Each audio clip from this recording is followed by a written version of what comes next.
Guys, listen up. As you get older, the best way to continue to look young, exuberant, and vibrant is to continue to take care of your skin. That's why I'm excited to have Teej Hanley as a sponsor of today's video. You heard me talk about them before, and you're going to continue to hear me talk about them because I believe in their products and the positive impact that they have on every man's life. Teej Hanley makes taking care of your skin so easy. They provide you with all the products you need and nothing that you don't. Every box comes with an instruction card that tells you when to use each product, how much to use, and in what order. Lapeef family, I must admit, skincare wasn't always something I always focused on, but since I started using this system, I've seen improvements in the way my skin looks and feels. And you don't have to take my word for it. They have over 5,000 five-star reviews on their website from satisfied customers from around the world. I recommend you start with the level 1 system, which comes with all the basics: a daily face wash, an exfoliating scrub, an AM moisturizer, and a PM moisturizer. In addition to amazing skin, members of Teej Hanley get tons of benefits, including at least 20% off retail price, the ability to customize your box, pause or cancel at any time, and free US shipping. And because Teej Hanley is sponsoring today's video, they're offering my viewers a great deal. Just click that first link in the description and you'll get 30% off the first box plus the free gift. Seriously, that's an amazing deal. Even though it's too early, as I often say, it's never too late. Click that link and get started today. No, I really can't complain. Everything is straight. Wave. I'm in it for keepsake. In the field with the cleat lace. Beat freak with the bare face and a slick time. That's what she say. She look good. She a big tease when she bite lip with the wink face. Hella bad when she throwing it back. She bring out my way for the team play. For Pete's sake, I'm above average. I padded my stats. I gotta matter what he say. I'm the 2010 young LeBron James with the backboard. Type of bad boy. Hold it down for the task force. If I run his fate, then you ask for it. Niggas cross need to laugh more. I keep it 100 on dashboard. The last show needed passport. Cause the beat bounced to the cap torn. Feel like I live it fast forward, but I asked for it. Misfit got a quick lit on a crash course from the tattered garment to the tabloid. Fuck how I live it into existence. I'd be ahead of myself, but the bank account did jump up a couple figures. But like nobody could fuck with us. I'm a flight risk. I play among the stars in the Hollywood Hill to space that you couldn't even get in touch with me. Praise faith that I stuck with it. Wave. No, I really can't complain. Everything is straight. I've been on the wave. With everything I say turn into the real thing. Tell her run it up, cause you know it ain't a thing. We made it. Words on the page. Everything is straight. I've been on the wave. With everything I'm saying turn to the real thing. I've been living like I'm famous. Like I don't show my face. I'm jumping on the stage. Like I'm living in a daydream. Out your imagination. She only want me when she fade. She couldn't tell me I'm inflated. She ain't told her that she love it when I catch my case. She gone to deep. Pull up every week and I hate to let it down, but I'm in a fast life, sorry, never slowing me down. Heartbreak, dropping like a no sleep out. How you switch up, you always help me down. I know why I turned into a cold of me now. It could be worse, right? I got where I'm at without no work.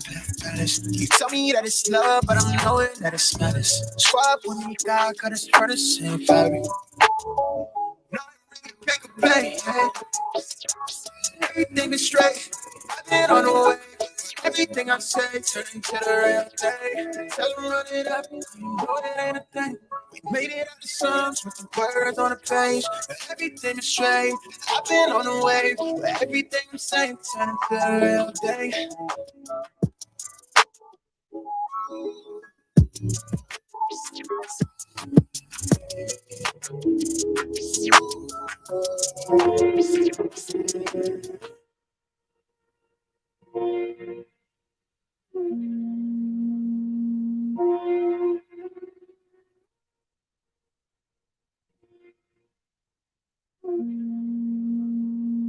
Tonight, this great body, extra read about it. Say you wanna beef about it, we gon' come and see about it.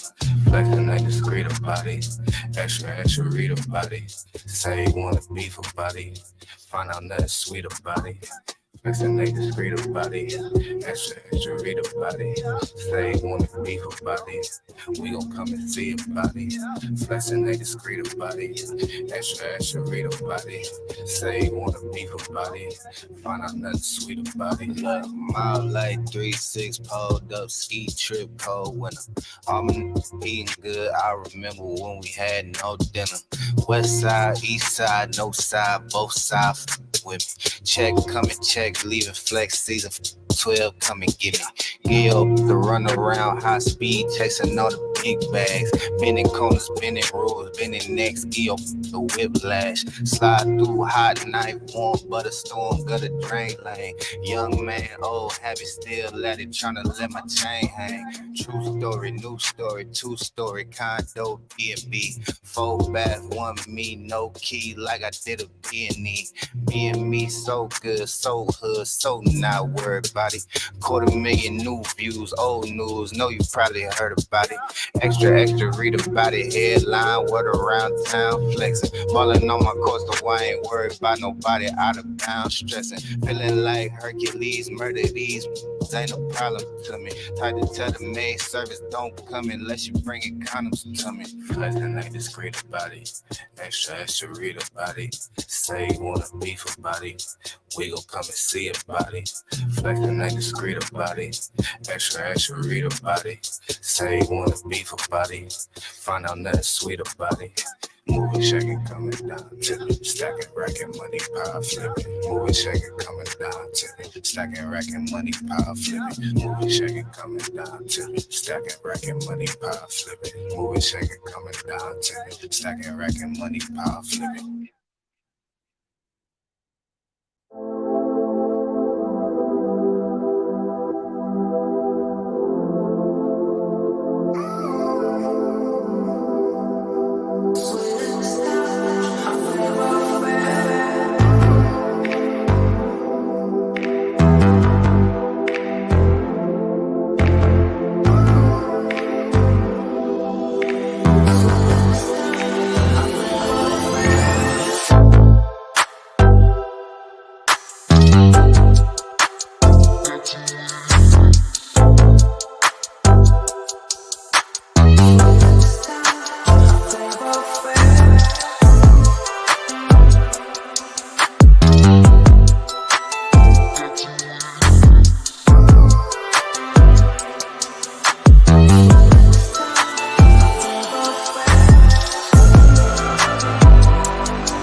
Let's just have a conversation. How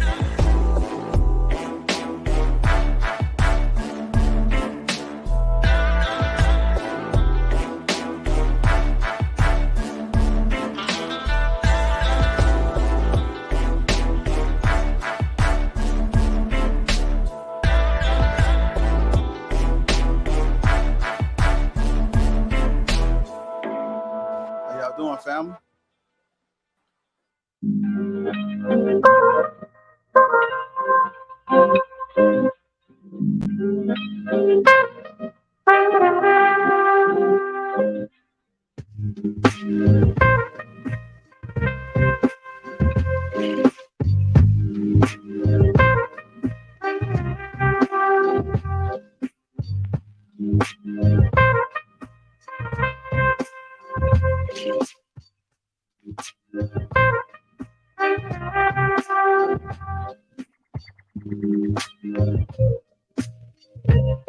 What's going on, family? Welcome to Lapeef. Let's talk. Let's introduce the crew. We got the real precious, Paradise, Sweeney, Diddy, Trey Smooth, Bob Jones, and myself. Welcome to Lapeef. Let's talk. What's going on, family? How y'all doing? Doing good, doing good. A little rusty. Trying to get my groove back, man. It's a good. I sound funny when I used to having earphones in my ear. Camera not positioned right. I'm a little rusty on the ones and twos. But I had to get the dust off me, man, because it's been a wild week. Man. It's good to what they say, fried or tried? Fried. Fried, okay.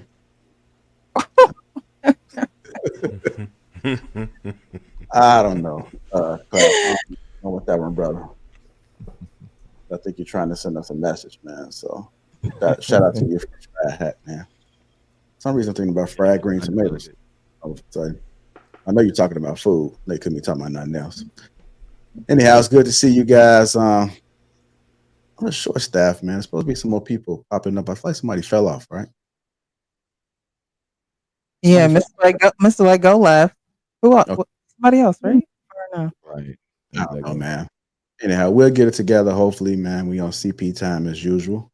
It's good to see you guys. Good to be back. Let me go ahead and see what we got going in the chat. Shout out to all my green gang that's in the chat. It's the BX87, Erica, Cloud Jones in the chat as usual. Dale Matthew. Who else we got in there? What's going on, Jordan Landry? I'm just scrolling. Let me see. Shout out to all my green gang. You want to become part of the green gang? That link should be pinned to the top of the chat, but you never know with me, man. I'm still getting the dust off, so it might not be up there. Shout out to the sponsor, Teach Handling Uncomplicated Skincare for Men, 30% off along with a free gift. Make sure you guys go ahead and click that link that's in the description. Feel it, Teach. You got all type of goodies. Got the hand lotion, body wash. They got the balls up there too, Pauls, but they got the ball powder for the men. I know in some cities it's still hot. It works wonders. Trust me. You'll be all good throughout the day. They got the clay mask, deodorant, lip balm, you name it, they got it, man. Go ahead and give Tej a chance. Feel it, Tej, as I always say. Diddy, you there? I'm here. I don't see you on cam. That's not Clubhouse now. Oh, she got the Cloud Jones cam. Okay. Let's see y'all. Actually, Cloud, y'all in sync. Right now, it's doing all right. All right, okay. Just hold it still and try not to move it so much, because otherwise you're gonna look fried. All right. So let's go ahead and get this show started. Hit the like button. Also, make sure you subscribe to the channel if you haven't already. It's good to see you guys. Y'all ready for a good show? As always.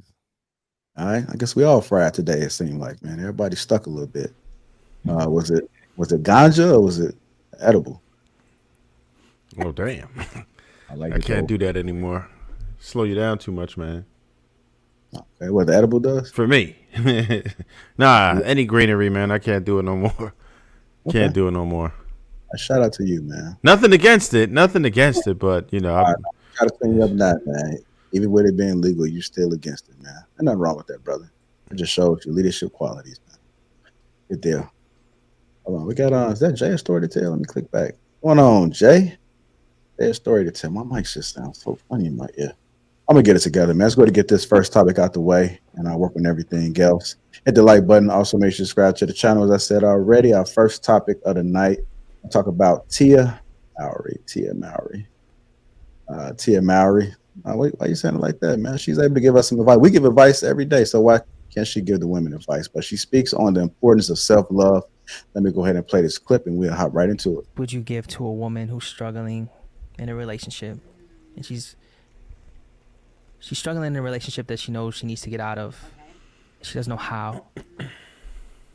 What words of encouragement could you potentially give to her? Yeah, I think what I would say to her is, number one,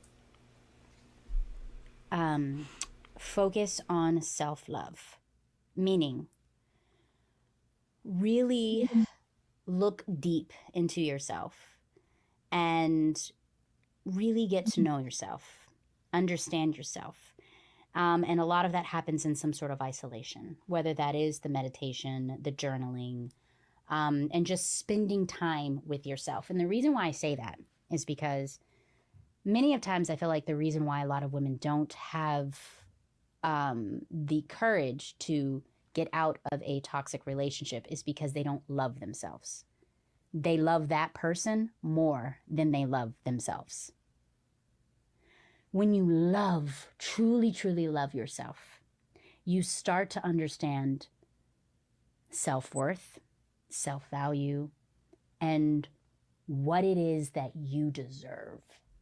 And when you are so disconnected from yourself, it is very hard for you to look at yourself as if you're deserving of something better. But when you really go on this journey of true self-love and tapping into you and only you, you'll start to get the courage and the strength to do what it is that you need to do. So that would be my advice. Yeah. Powerful. Mm-hmm. So many women ask me that question in my inbox. That is powerful. That was a powerful delivery from Miss Tia Mowry. I know the panel would agree, but she speaks on the importance of self-love. I think she has a great experience, right? I mean, she's gone through this, so she knows what it is to be on that side. A lot of people, when they give advice, they're giving advice and they don't actually live that life. But Tia's been through it. It was powerful. Let me get you guys' thoughts. Self-importance. I'm gonna go ahead and start with Trey Smooth first, man. I want to bless the panel.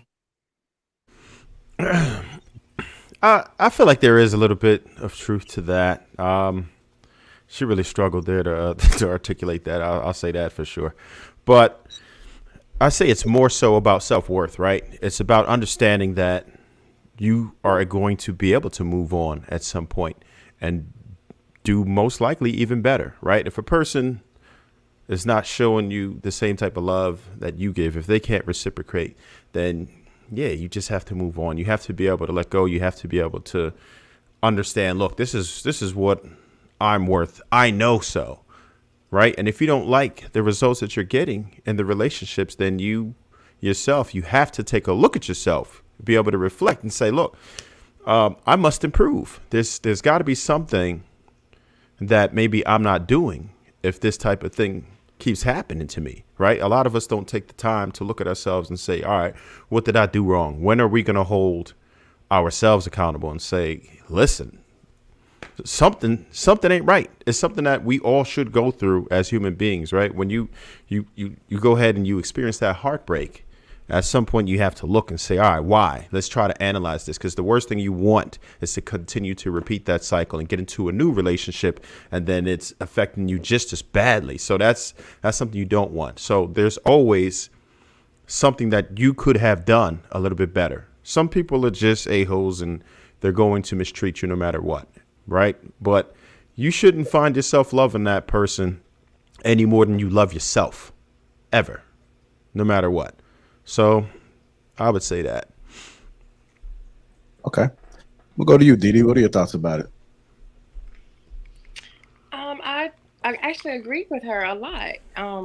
Yes, as you begin to love yourself more, you are more in tune with your standards and what you will and will not accept.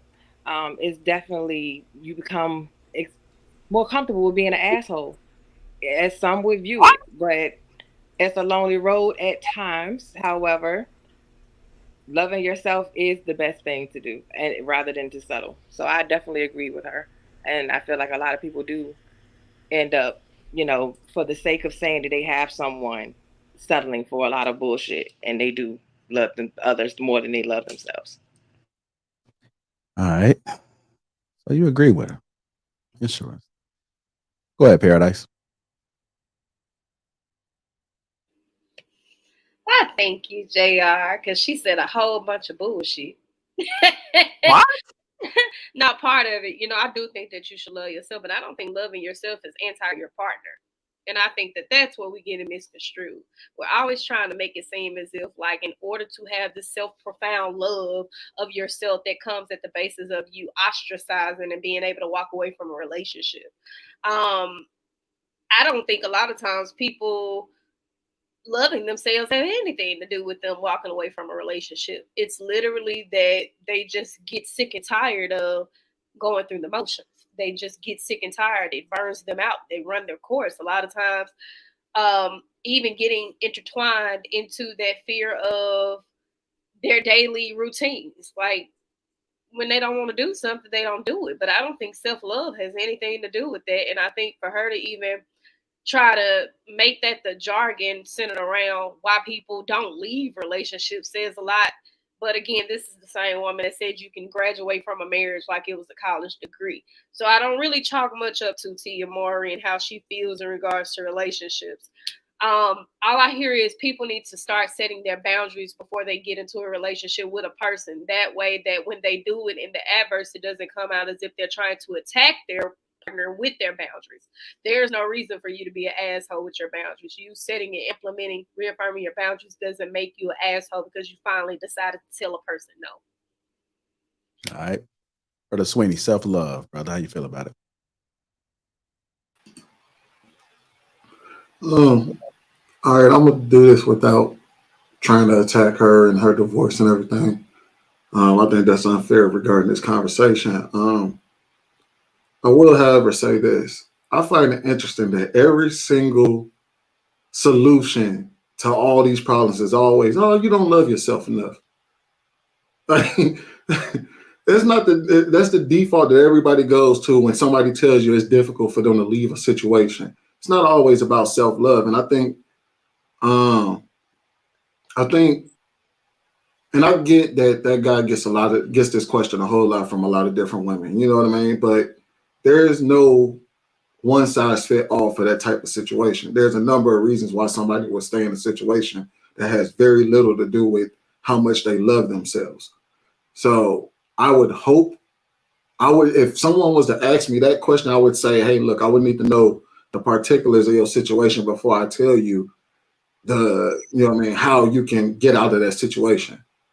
I don't think that self-love is I don't think that's the number. I don't think that's the reason why a lot of people cannot leave their situations. I think it goes a whole lot further and a whole lot deeper than that.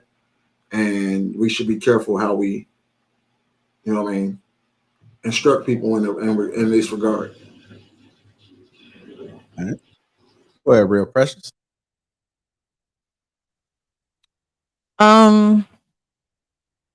Tia Mari.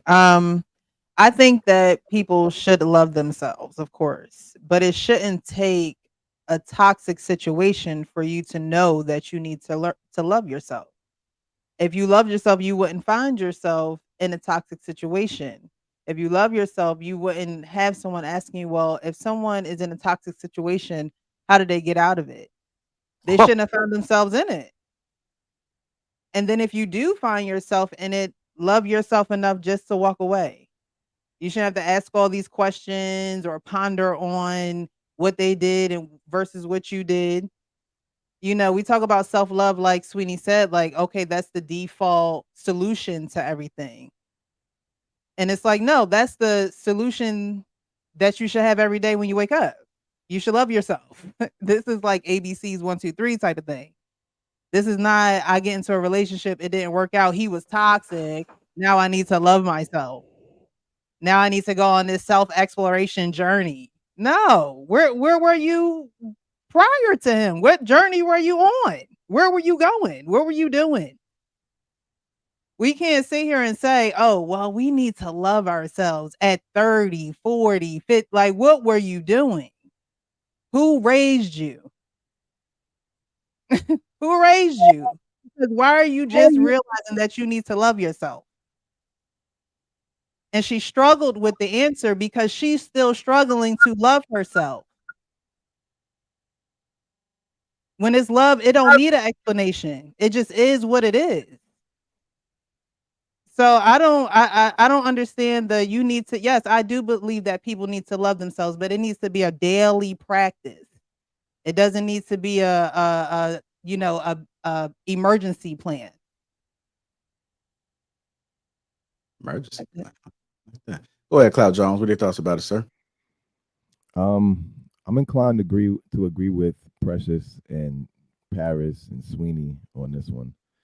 I find that in today's time, the self-love thing seems to be like this get out of jail free card that everyone likes to use to justify their own selfish behavior or justify like not holding up their end of the bargain.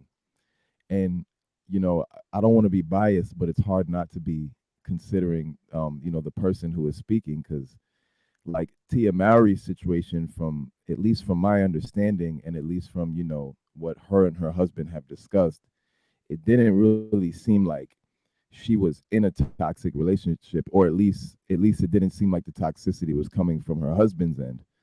So it doesn't seem like self-love was really the problem here. It really just seems like she didn't know what she wanted, and now she's trying to use self-love as like a justification for her just wanting to leave the relationship, run the streets, or maybe she's bored, whatever the case is. But it's not self-love, it's just she's looking for new excitement. And it just I get tired of like this modern time with like everything is about quote unquote self-love and quote unquote mental health and quote unquote self-care. And it just gets to a point where it's just exhausting, really. It's like Precious said, like we're all grown.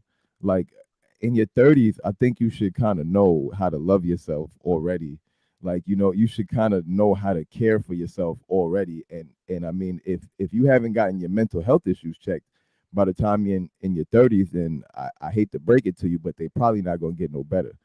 You know what I'm saying? Like you probably need a professional to help you with those mental health issues if you're still trying to sort them out. So yeah, it just seemed like what she was saying was a bunch of word salad, and it seemed like she was just regurgitating all the words that she memorized in therapy, and just trying to say them as much as she could in as many sentences as possible to sound like she was a emotionally intelligent being. But I don't think that's the case. So that's just my take on it.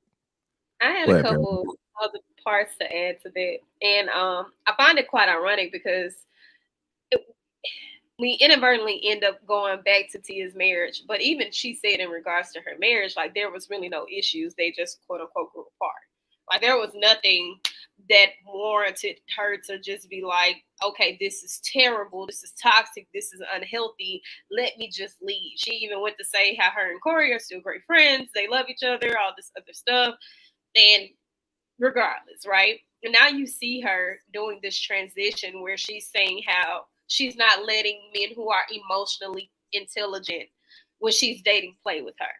Or you see her reaffirming her boundaries, or, at some point, it just behooves me that we can run up and down a list of things over the course of life and say what we like and what we don't like. We can say what we enjoy and what we don't enjoy, what our hobbies are, what our passions are, all of these other things.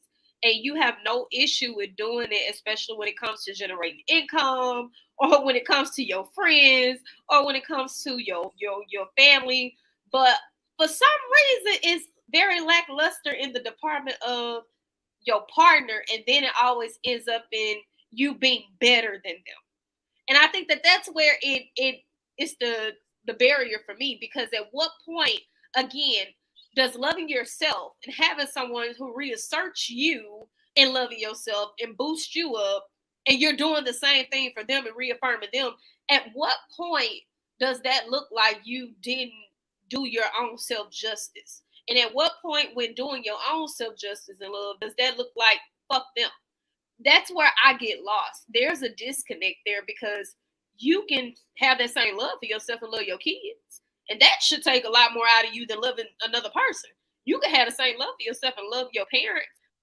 But for some reason, like, it's always the romantic intimacy part, as if we're not doing the same labor in regular other relationships. I don't think it registers like that to women. Like, you'll hear a lot of women say they would rather, that they like being a mom more than being a wife, because it's a different type of attachment, and it's different psychologically for them. They'd rather do things over and over and over and over and over again for a child. But when it comes to a romantic partner, they feel like, all right, it's beneath me, as if we don't go to work every day and do the same thing, as if we don't, like you said, you don't pick out the things that you like, day in and day out. So it's like, it's not the same psychology. Just like you hear women say, oh, well, why would I cook for him? Or why should I give him certain, why should I show him I'm a wife, or whatever the dumb argument is? It's like, if you cook, you cook. And no, he may not be your husband, but he may have just gotten a free plate. It just happened to fall on that type of night, so it's like the women change the psychology of caring for someone. If you can care for a child, why can't you care for a man who wants to protect you and give you his last name? Why do you get tired of that? That's my question. And I'm not saying that life doesn't happen, but you wanted life to happen with that person. So when did that change? Yo, is my mic crazy, or can y'all hear me good? We can hear you. We can hear you. Okay, so Tia Mowry, like y'all said, she's literally saying the same stupid shit that most women say to their homegirls. And this is really the reason why women can't get themselves out of their own ruts, because their stupid homegirl is gonna give them that dumbass advice. You need to love yourself. Like, there's no direction, there's no specifics, there's no structure. It's just a whole bunch of vague shit, because women have the tendency to want to sound smart. Instead of saying, I don't know, I don't have the answer, I got the same problem, so I don't know. No, they ain't gonna do that. They're gonna turn around and start blurting out a whole bunch of dumb shit in order to sound smart. So any woman that says you need to love yourself is an idiot, because altogether, what does that help somebody do? People, men, women, children, cats, dogs, need a direction, like it's a GPS. What do I need to do? So even though I don't know the people and who did what, but altogether, I can look at Tia Mowry's situation. Tia Mowry got with her husband. She's very quirky. She loves to dance, do TikToks and all this other shit. Her husband doesn't. He's a very introverted type of person, just like Jeezy and his wife. When you get with a person that isn't equally yoked with you, you're going to have problems later on down the road. It's cool now. Oh man, he's like this and I'm like that. It's cool. Opposites attract. That shit ends up getting old. So it's not love yourself. It's, I met you at a certain level, and because you're a certain way, I had to either dim light my light and slow myself down because you're so introverted. You're so extroverted. I'm introverted. I had to speed myself up, and now I resent you for you pulling me out of my comfort zone, and it's been uncomfortable for all these years. That's a direction. So pay attention to where you are in your life and say, is this person that you're with going in the same direction still with me? Because I don't have a problem with Tia Mowry divorcing her husband. I never said nothing about that. She said some crazy shit, but altogether, you can look at them and tell they weren't equally yoked. They ain't have no business being married. Just like Jeezy and his wife. When you see two people and they're literally different people, one is an introvert and one is an extrovert, that shit gets old. And one person can't deal with the shit no more. And it falls apart. So that is what needs to be talked about. Are you and the other person equally yoked? Not you need to love yourself. I hate that bullshit. But everybody else, I ain't want to talk about that because y'all said it. But yeah, love yourself is a whole bunch of stupid shit, and I hate it when women do that. And that's the reason why so many women, her and her friends are just dumb as hell because all they do is regurgitate the same stupid shit to each other. I can't believe I actually agree with Mr. Lego. This is crazy. Oh, he been cloned. Somebody Yeah, cloned him. yeah. New I will version. also say anytime I hear women say love themselves and they're telling other women that, it comes at the basis of two things. Her not wanting to no longer conflict resolution with a man that she's with, or her embracing whole behavior. And I never understood that. How is embracing your sexuality and being extra promiscuous and super provocative got anything to do with loving yourself? You know, if anything, you're being overly validated by a man. You're basing all your premise of your value into a man when you're doing that, and you're letting them make the decisions for you when you're overly promiscuous like that. But that's the only time I hear women say love yourself. Is that the basis of leaving a man, or is that the basis of having sex with a lot of men? And that should not go together. It don't even make sense. Loving yourself should never have nothing to do with men at all. I always say that, like, it doesn't start with a man. And with a lot of women, it starts with the man. And unfortunately, and I say this all the time, there are some women who have been, sexually assaulted where it started in a twisted way for them. I believe we talked about it with what's her name? Paradise. What's her name? Fantasy. FIG. Not Paradise. I'm Yeah. sorry. Fantasy. Like, you know what I mean? And not Fantasy to Island bring her up Girl. while she's Yeah. not here, but it's like sometimes it starts off in a weird way, and then you don't know what is what because you have so much access and you have so many spirits in you. Like, it's deep, and a lot of people don't take it that deep. They don't go about it that deep. They think it's okay until they hit a certain place, and it's like, oh snap, what am I doing? And we talk about it all the time, not having a father in the home, not being raised with someone who gives order, who helps you, who shows you what self-love is because they love you so much. They're showing you order, they're giving you direction, they're giving you guidance. When you get it from the street, you can't expect love really from that when you're getting it from the street. If you don't get it at home and you're trying to get it out in the street, you're not going to know what's genuine and what's not. And you need to love yourself. It almost denotes that the man that you picked is the problem.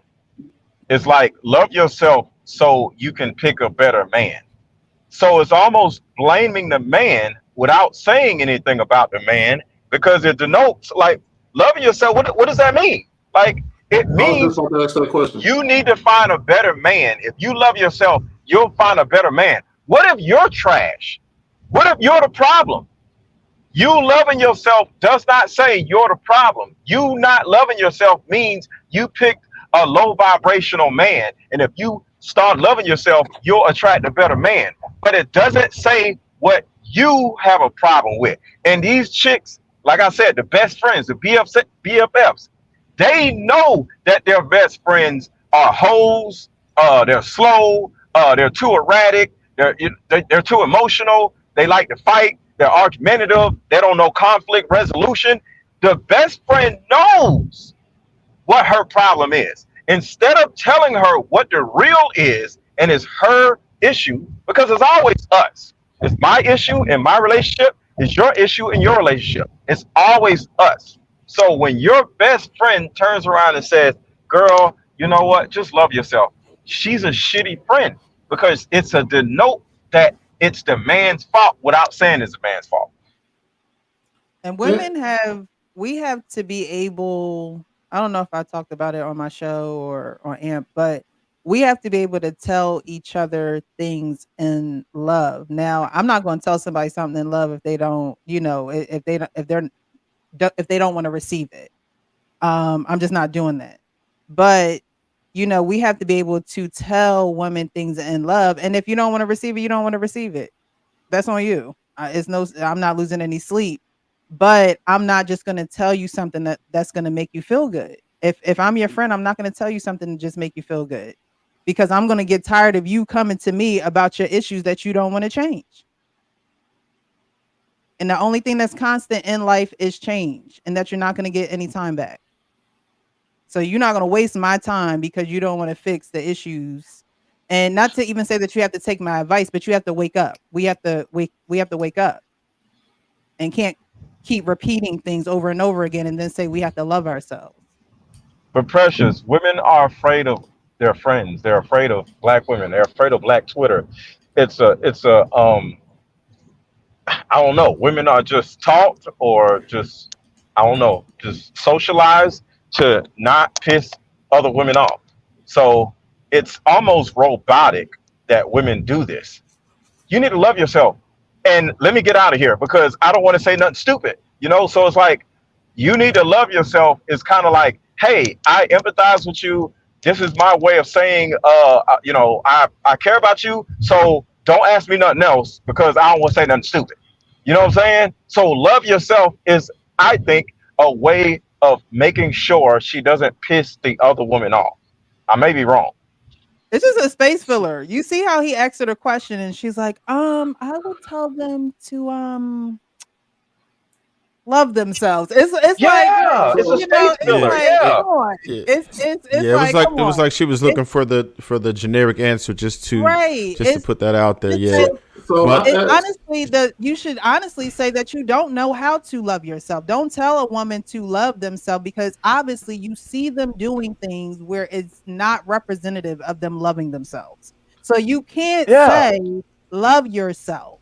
You have a woman has to say, I honestly don't know how to do that. I honestly do Saying I not know how don't to know love is so myself. powerful. It's so powerful to yeah, just but say I don't know. you know what I think that is? I think it's just part of women in general being communal thinkers, right?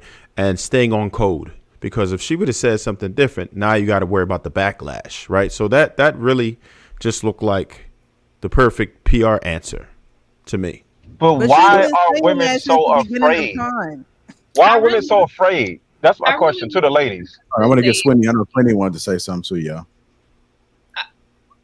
No, go ahead, y'all. Go ahead. They good, y'all. I was just gonna say, I really wish she could have said, "This is what worked for me." And a lot of times when we start tailoring conversations around that, like, not to necessarily say I don't know. I agree. There is power in saying I don't know, but it's so crazy how women will put up a barrier to say, well, if you're not a parent, you can't speak on it. When they say you've never been married, you can't speak on it. When they say you've never done this, you can't speak on it. Now we're watching her try to love herself. We're watching her find who she is. This is a woman who hadn't had a regular prom. This is a woman who hasn't had a regular, run of the mill way of buying her first car. This is a woman who hasn't had a lot of different regular American firsts, but she's in a position to where she can Trust me, one, influence two. a lot of women. I just wish she would have said, my situation looked a lot of different from the regular one. The way that I met my husband was a lot different than the regular woman. I met him. I was working. He wasn't. We became friends. I've always made more money than him. So I know my situation doesn't look like everybody else. So the way that I had to go and love myself also doesn't look like what other women may have to do.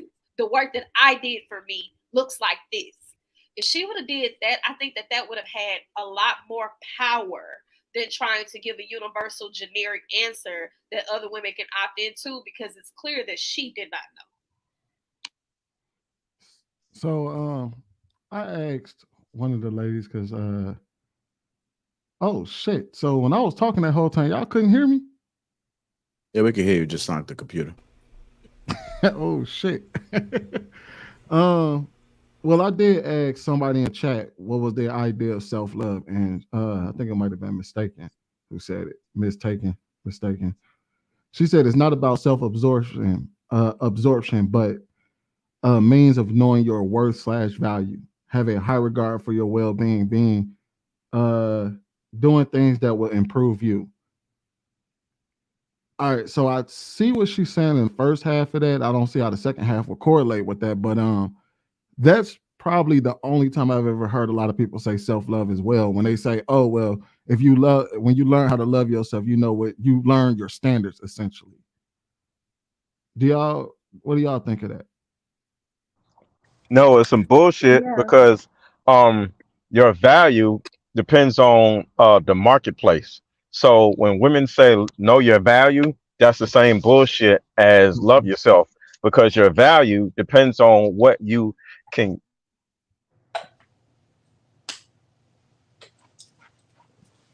Uh-oh.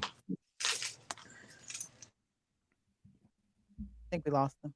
Yeah, I think he rolled through. I Y'all think can he hear in me his now? truck. Yeah, we can hear you. Okay, so it's about the marketplace. And if you don't understand your environment, if you don't understand what dudes are checking for, and you don't understand men, why, some women might say, why don't men like hoes? Well, if you don't know that why men like hoes, you're not going to understand your value because hoes are a part of your environment. And if you're a good girl, you got to know how you fit in an environment full of hoes. Your value could be high because you're a good girl. But if you don't understand why men like hoes, just as an example, you're not going to know your value. So know your value is some bullshit also.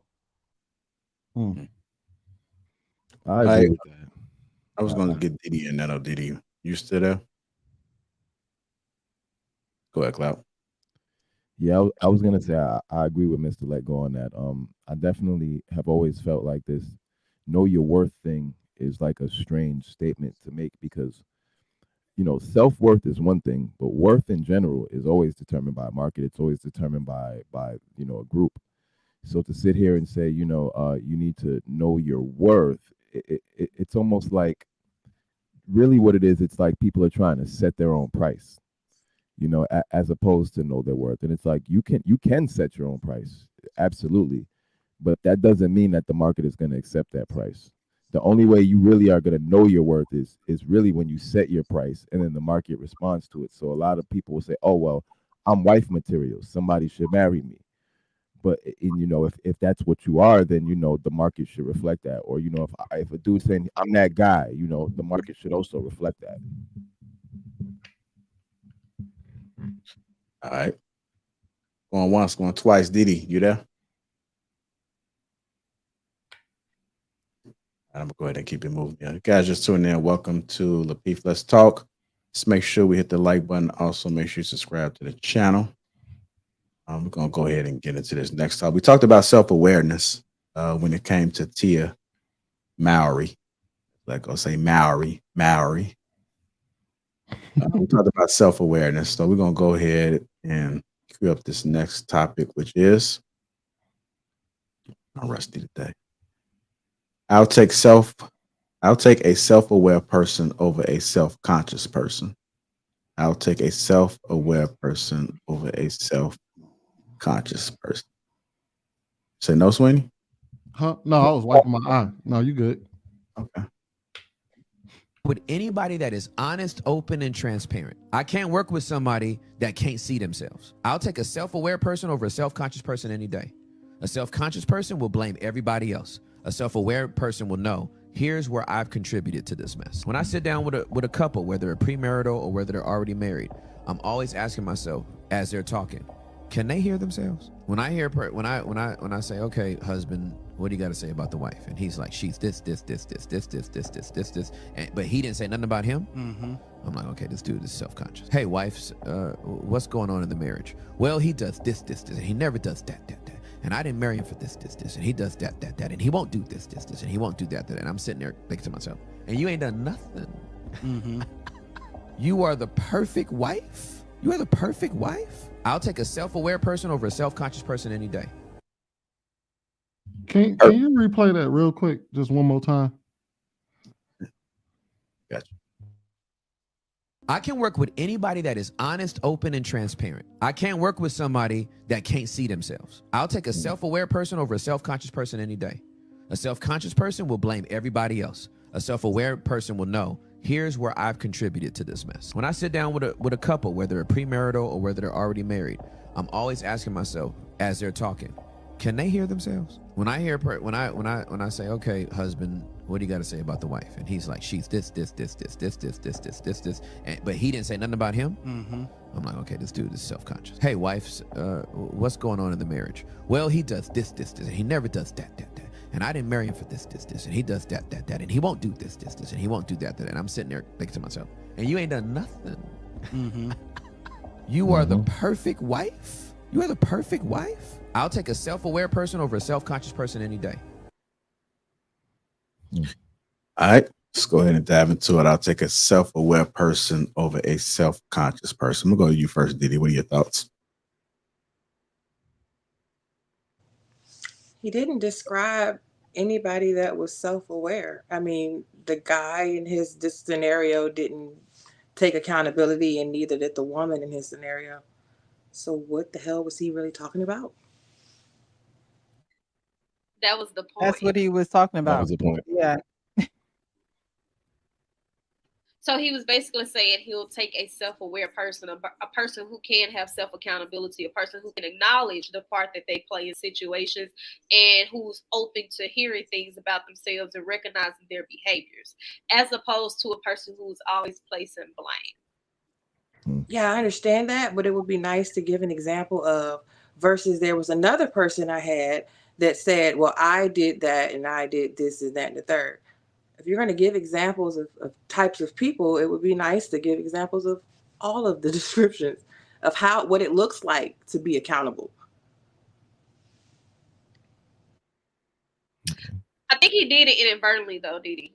I think when he said the wife, right? Like when he was like, so you haven't done anything, you're the perfect wife, that left the room for question, and that left the room for the assertion of a person going in to say where they were accountable.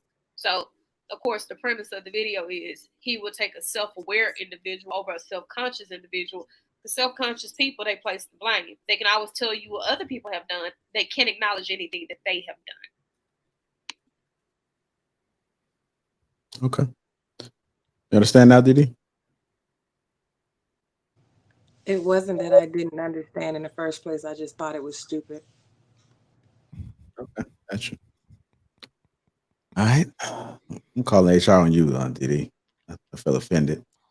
Go ahead, Cloud. Yeah. I agree with him.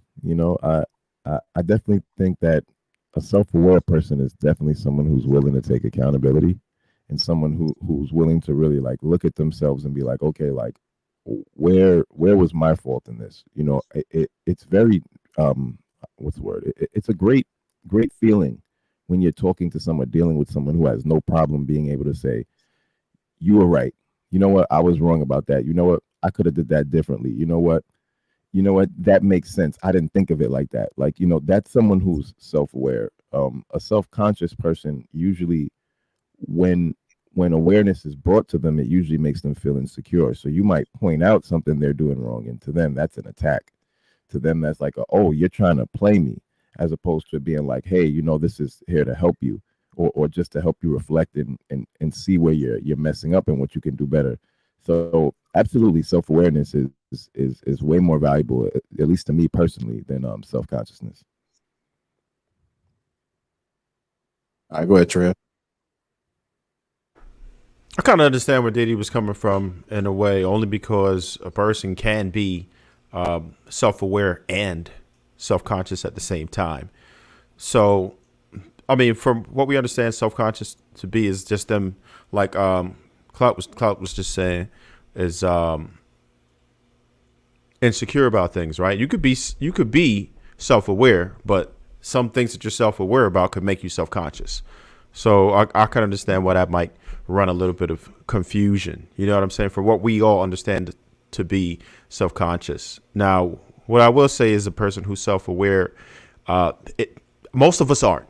to be honest, because if we were, relationships would be much more functional. If we were self-conscious, if we could take accountability for ourselves and really could see ourselves how other people see us, right? If we could see the arrogance that we spew, if we see the dysfunction, right? Just us being as annoying as we are sometimes, or distant or detached, right? Or just crass. We don't understand. We can't see ourselves the way people see us. We would love to feel like we all are self-aware, but we're really not. We're really not. There's very few of us that can actually look and recognize what it is that we are. It's not common.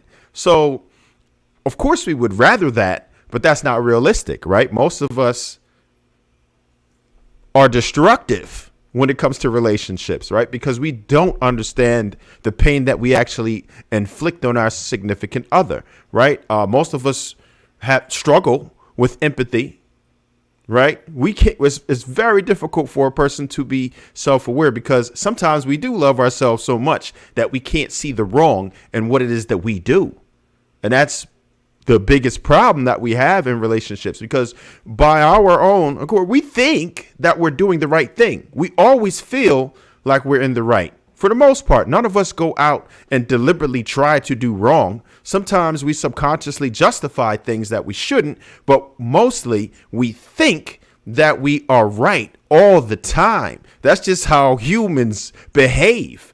So in all honesty, most of us will never be ever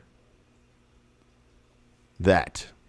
Well, it's a practice. It's something called external locus of control and internal locus of control. So once you are able to master having an internal locus of control, just me in particular, I can't speak on anybody else. No matter what I do on social media or any of these shows that me and tonight's conversation do, or either on here, I don't worry about the people, the fans, the chat. I focus on myself, because if I turn around and get too much into the chat, or too much worrying about what this person said, too much worrying about what that person said, I'm now that person, because I got to do what that person wants me to do. So if they said I did this, they're going to push me to do the opposite of what I'm doing. So if I look at myself first and then look at my environment second, I'll be able to get a better understanding on, it's not about who's right or wrong, but am I right in what I'm doing, or am I wrong in what I'm doing? But if I'm too focused on the chat, the crowd, the commenters, or other people, I'm only going to do what they want me to do. And they may be steering me in the wrong direction. They want me to look like a clown. They want me to pander. They want me to do this. So altogether, if you focus on, what's up, bro? If you focus on what you are doing and you master that, the world, the environment will follow you. And I think that's what he's mainly saying. You have to be focused on where you're going and where you're at instead of the environment. Sound like let go and run from somebody, eh? You had now.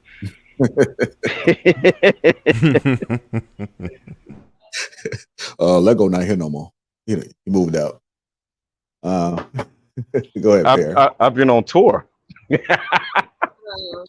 I will say what I took from what he said is there cannot be healthy conflict resolution met when you're constantly in defense of defending what people are doing to you. You have to have some level of self-awareness, because what Trev said was absolutely correct. People lack self-awareness when they're in close proximity to people that they care about, which is why a lot of times when issues come up, they get perplexed and they're lost when they say, well, what did I do to you? I did nothing to you, right? Because in their head, they haven't done anything. They haven't been cognizant of the way that they played a part in situations, especially when conflict arises. This is why it takes people off guard when the person that they're in the issue with comes with them this list of things that they violated, right? So self-awareness is key, because You can't grow. You can't move past things if you won't acknowledge your own bad behaviors. Somebody has to point them out to you and it makes you defensive, then there's no room for you to continuously work on it or maneuver it, or you're not actually meeting the person where you guys are at. There's no room for growth. And so this is why a lot of people feel like that their elevation in life comes with the status of their job, because that is the performance metric that they can actually measure that is showing them I'm doing something right. But there is no performance metrics that can show you how you're graduating in your relationship, right? So when you look at how the two intertwine, I do think you can be self-conscious, right? You can be self-conscious about how you wear certain clothes, what fits your body. You can be self-conscious about, your insecurities and things like that. But if you lack self-awareness, right? Like you can know you have these roles, but if you wearing stuff that don't appease them, that's the lack of self-awareness. And it's two things that go hand in hand. And again, a lot of times people just don't have the self-awareness, although they are very self-conscious. They're always constantly defending themselves, always constantly on the attack. And they're always looking to show people how they are a victim when they've dealt with so much or been with a person for so long. And I don't think that that's just a woman thing. I think that's a man thing too. You get to seeing people say, look at how this person treated me. It's kind of like common sense, man. Everybody just ain't gonna have it, man. You can't expect somebody to teach self-awareness. Either you got it, you don't. And if you're trying to explain something to somebody, trying to get people to look into it, it becomes draining. So I think you just got to understand your personnel with the folks that you're talking to, speaking with. One of the things that I always do is I always reflect on what I said, because the one thing that I want to always have control over is my mind. The mind is very powerful, and once you lose it, it's kind of like you're done. There's a lot of people that have lost their minds already. Just look at social media. They're not self-aware to understand that this consumes so much of their time, that this is the first thing that they turn to when they wake up in the morning. This is how they date. This is how they parent.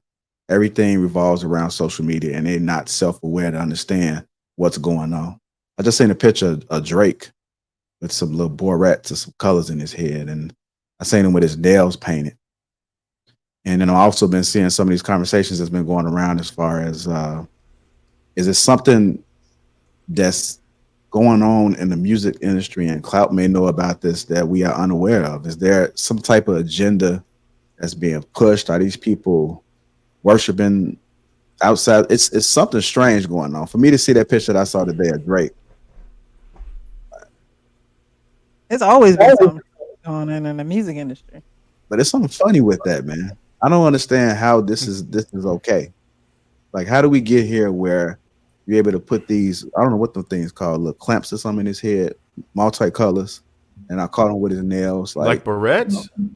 Yeah. They were barrettes? Oh, What? Barrett? Where are you from? No, Barrett? no. I said They were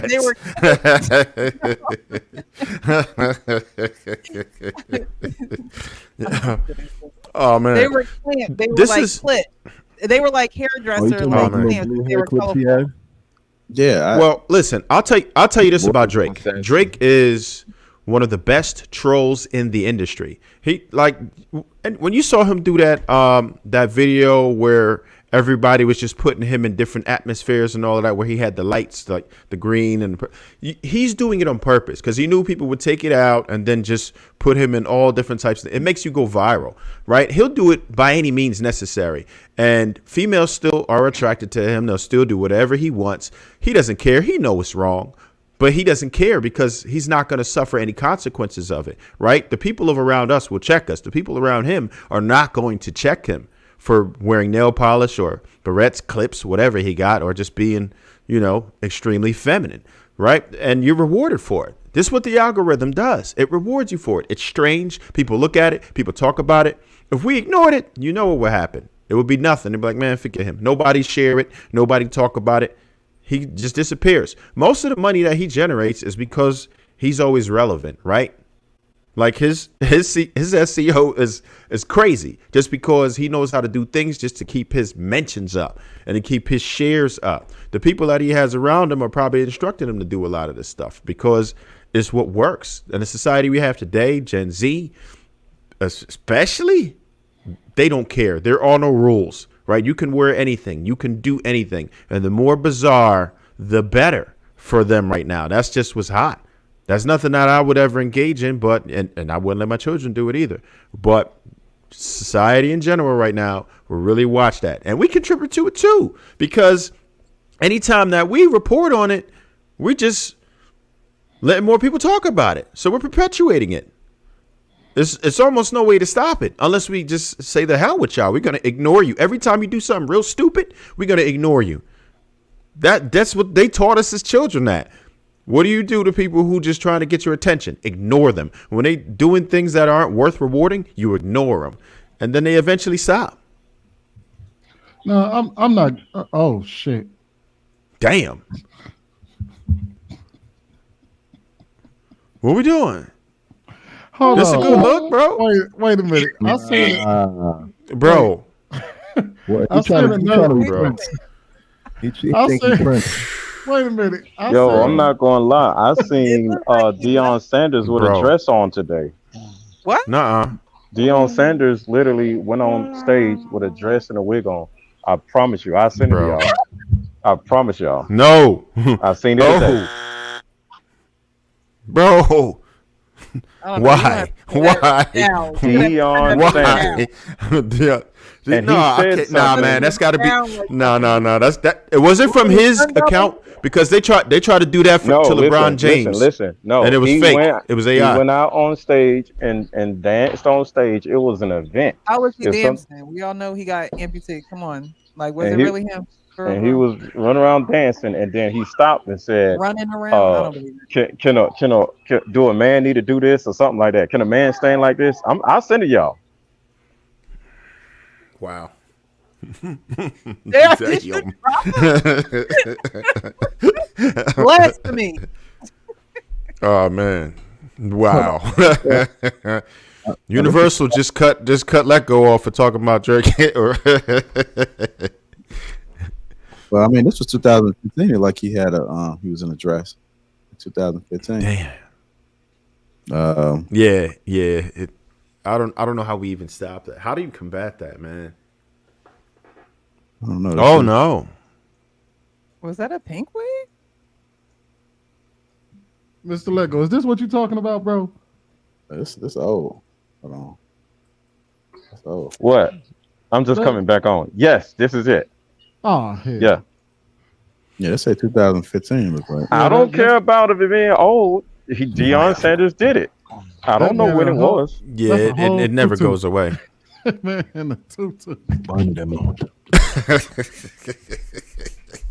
Anyhow, man, let's When he said dancing, I knew it was like, Yo. oh no. Yeah. He didn't even move like that. I'm just saying. Yeah. It's all of them. I mean, they saying that when you're not in the industry, you got to get initiated. So, you know, Oh, not him out there. That's why he out here winning these football games. He had to dance in the tutu. Yeah. All right, let's go to get back into it though. Self-aware person. Yo. Person. Who haven't spoken on it yet? Go ahead, Pierre. I mean, Oh shit. So I agree. I forget his name. Upset with the gram. I think it's his Instagram name. But I do agree with him. Excuse me. You do want someone, and I say this on my channel a lot, you want someone to be hot with you, right? Honest, open, and transparent. So if you can't have someone that's going to be real with you, then the person that's always blaming somebody else, and that's why I said earlier, like, I can't do anything with somebody that's always blaming somebody else for what's going on in their life. I just can't do it. But if you say, hey, look, I've been doing X, Y, and Z, it hasn't really been, getting me any results, but this is the part that I'm playing in it. How can I turn this around? Or what can I do differently? Or I really need to stop this and I really need help. I really need someone that's willing to do it. someone that's asking for the help because they know that they need the help.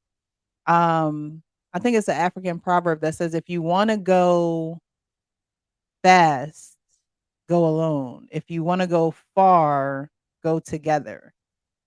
And I think that when we are in relationships and things like that, and then it gets to a point where it's like, oh, I'm not happy anymore. You think you can go faster alone. But then you have these couples that are in 50, 60 years, and it's like they went together, which means they did everything together. They was down in the trenches together. They also were self-aware. It couldn't have been two self-conscious people doing that. They had to be self-aware. They had to learn themselves and they had to learn in each other. And that takes time and it takes patience. And someone who's self-aware knows that things aren't going to happen right away all the time. Sometimes it's going to take time. But a self-conscious person is not going to allow for that time. They're not going to allow for that space. I believe Paris said that earlier. They're not going to allow for that. So you want to deal with someone who is self-aware, someone who is open enough to say, you know what, I have this issue and I know that you love me or I know that you have my best interest. So let me sit down and listen. Or let me be open with you because I know that you're not going to BS me. I know you're going to give me the real. And that's what I need right now. But you don't find a lot of people like that because people are afraid, they're shameful, and they think that what they are going through, other people aren't going through, and they are. But nobody wants to be part of being neighborly is loving your neighbor as you love yourself. So that means if you can't do it for somebody else, I doubt you could do it for yourself. So I'm not even going to look to you to be a self-aware person. So being self-aware is knowing that it's going to take more than you to get you to a certain place. But you have to be honest, open, and transparent about that. Go ahead, Swin. Did you speak on this? The self-awareness part of it? All right. Yeah, I must have rode the short bus today because I had no idea what the hell he was talking about for a minute. And that's why I asked you to play it back twice, because while he was saying this, I was Googling the definition of both self-awareness and self-consciousness. And what he was saying didn't correlate with the definition of self-awareness versus self-consciousness. Now, I understand what he was trying to say based off of the explanation that everybody gave, as far as them understanding why they wouldn't want to deal with why they would want to deal with a self-aware person. But I think what happens, I think the difference between a self-aware person and a self-conscious person is that a self-conscious person may be, which is the definition of self-conscious is a feeling of undue awareness of oneself, one's appearance, or one's actions. Synonyms for this will be embarrassed, uncomfortable, uneasy, nervous, tense, edgy, unnatural, inhibited, strained, modest, bashful, blushing, so on and so forth. And what I think the difference is that someone who is self-conscious may feel those things, but a self-aware person may know why they're feeling those things. And I can see why a person would want to deal with someone that's self-aware, because they would know why they're self-conscious. They may say, oh, I'm embarrassed to go outside in these shoes, but I know why I'm embarrassed, because I don't like the shoestring color, or I'm aware that this isn't the style that's in right now, or something like that. So I get that. But what he was saying in regards to whether to deal with a self-aware person and a self-conscious person, and the examples that he gave just didn't correlate with me. That's why my brain completely fried when he was speaking. And a self-aware person would So I know. think what you're saying is, and I think that you're right. I think that a lot of people do know certain things about themselves, but they don't know how to proceed. And instead of saying, I need help with this, or I have identified what the root issue is, they'll go and blame somebody else for what's going on. It'll get to a point of like a small point of self-awareness to you're self-sabotaging yourself. So it's like, if you're going to come to a point where something is up, you just don't know how to go about it, then you have to speak on that when you know it. And I think everybody feels an uneasiness of things that they may be insecure about or shameful about or whatever the case may be, but you have to take care of it. It's not an option. Because I always say, if you don't take care of life issues, life will deal with you. It just will. It just will. It will find a way to deal with you. A situation is going to come up and you thought that it was in your past 20 years ago. And you're like, dang, I thought I was over that. I thought that situation was over. How is this person situated with this? Life will come back to deal with you if you don't deal with it. And so we just got to be honest, open, and transparent about that, and not be afraid or ashamed about it because other people are going through it too.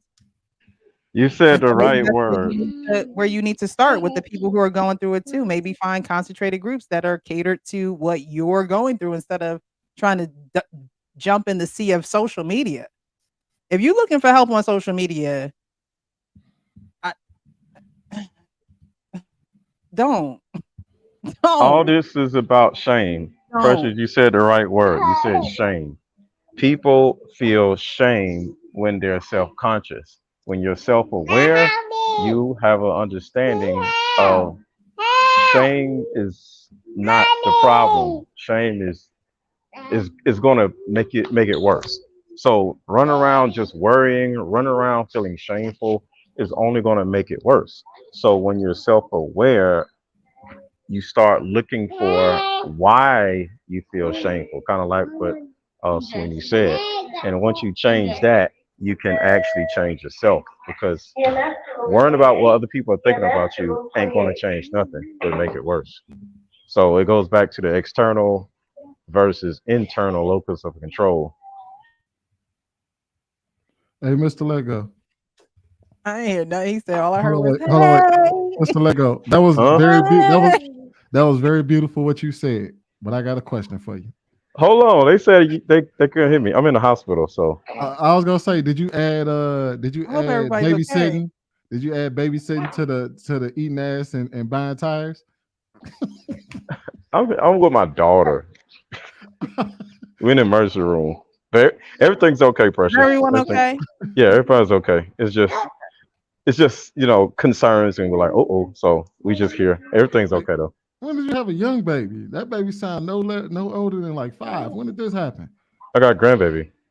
Oh man, you didn't say grandbaby. You said I'm with my daughter. Oh. Let me stop being stupid. I'm my sorry. daughter's here too. What are you talking about? I know, bro. I know. That was dumb. That was dumb. Hey, I'm a double daddy. I'm this question had up there to the top, man.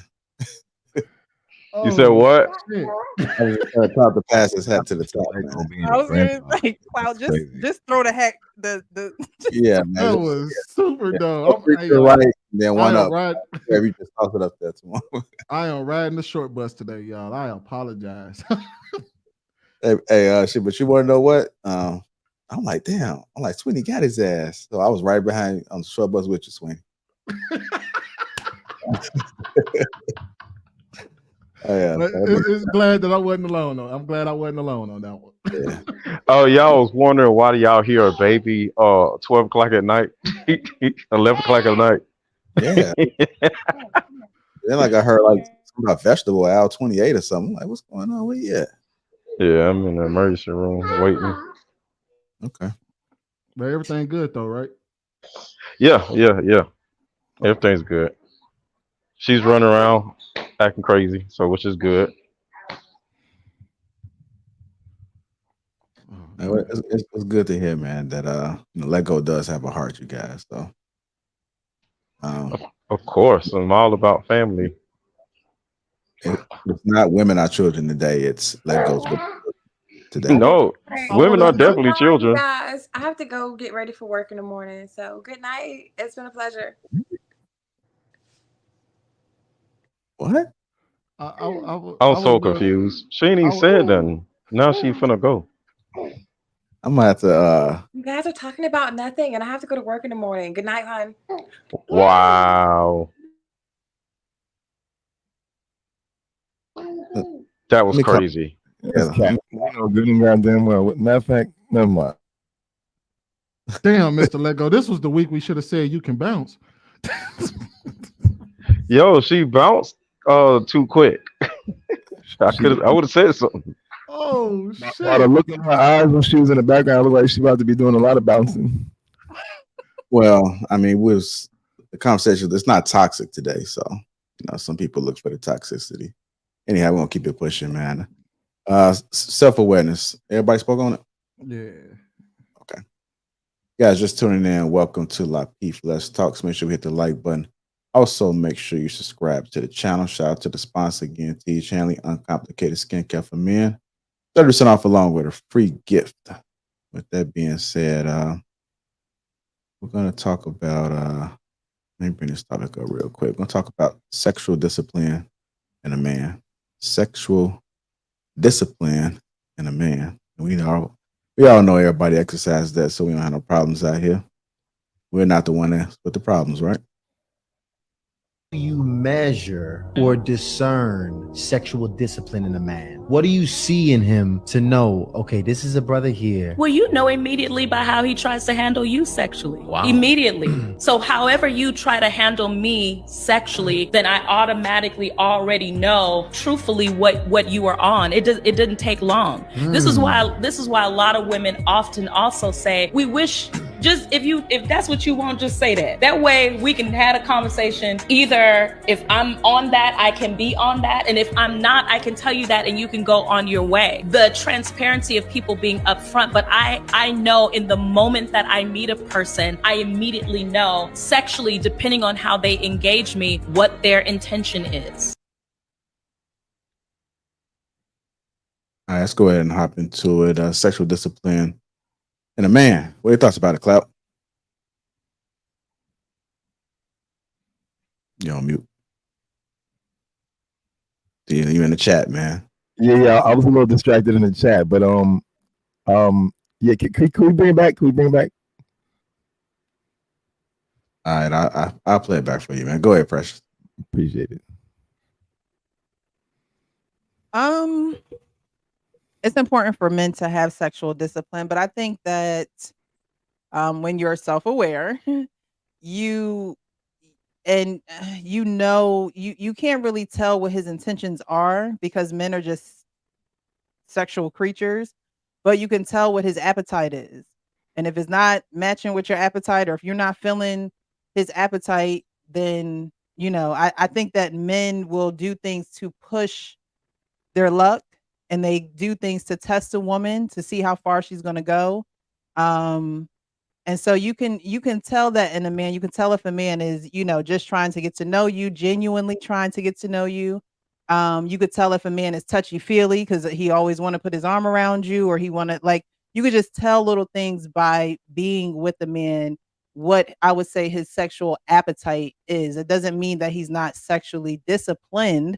It just means that some men are a little bit more affectionate than others, but you can tell by the measure of how he pushes it when you're with him. So I don't know. I think a lot of women assume that sex is all a man wants.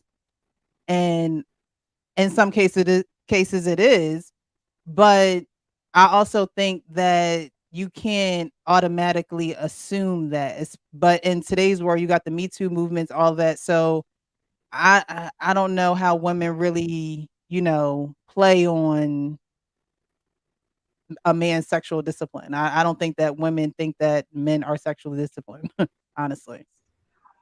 Yeah, go ahead, Lego. This is really simple. It's just like what Precious said. There's women that men only want sex from, but it's because that's all she has to offer. So it goes back to the being self-conscious. A lot of women are self-conscious and they think all men are dogs and all men want sex because of their environment.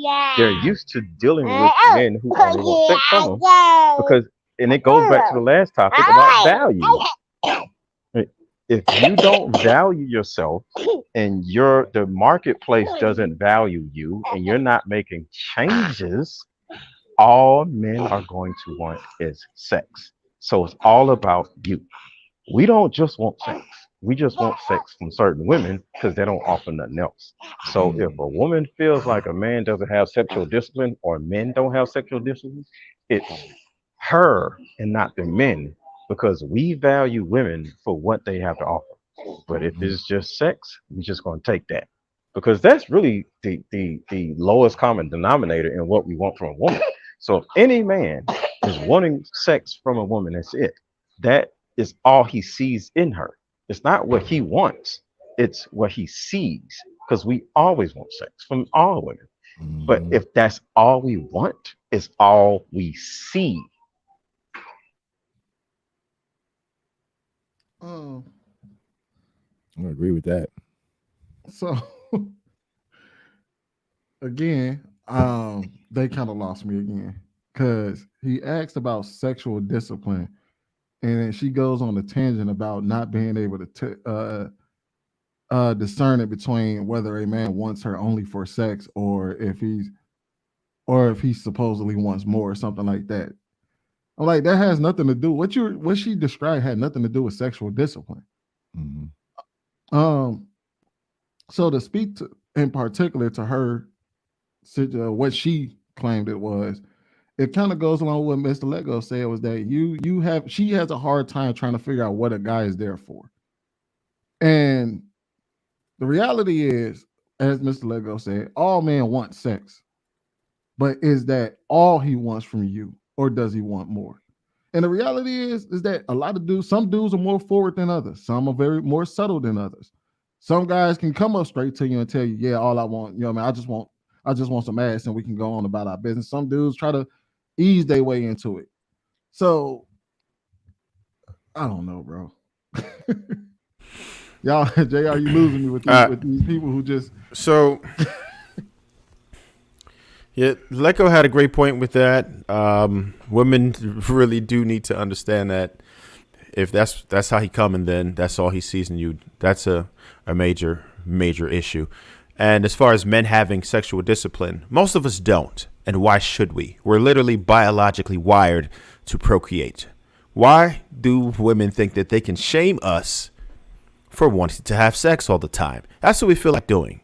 When we feel like going to eat some grub, we go ahead and we eat some grub. If I want to go smoke a fag, then that's what I'm going to do. I'll go outside and smoke one. It doesn't matter. Like, why are we shamed for it? That's what we're built to do. And as far as homegirl actually trying to feel like she can gauge it, she's out of her damn mind. Most men who do this, they are very strategic about it. When I was out there, I could look at a woman for 20, 30 seconds and realize, oh, she 2 weeks. She third date. She tonight.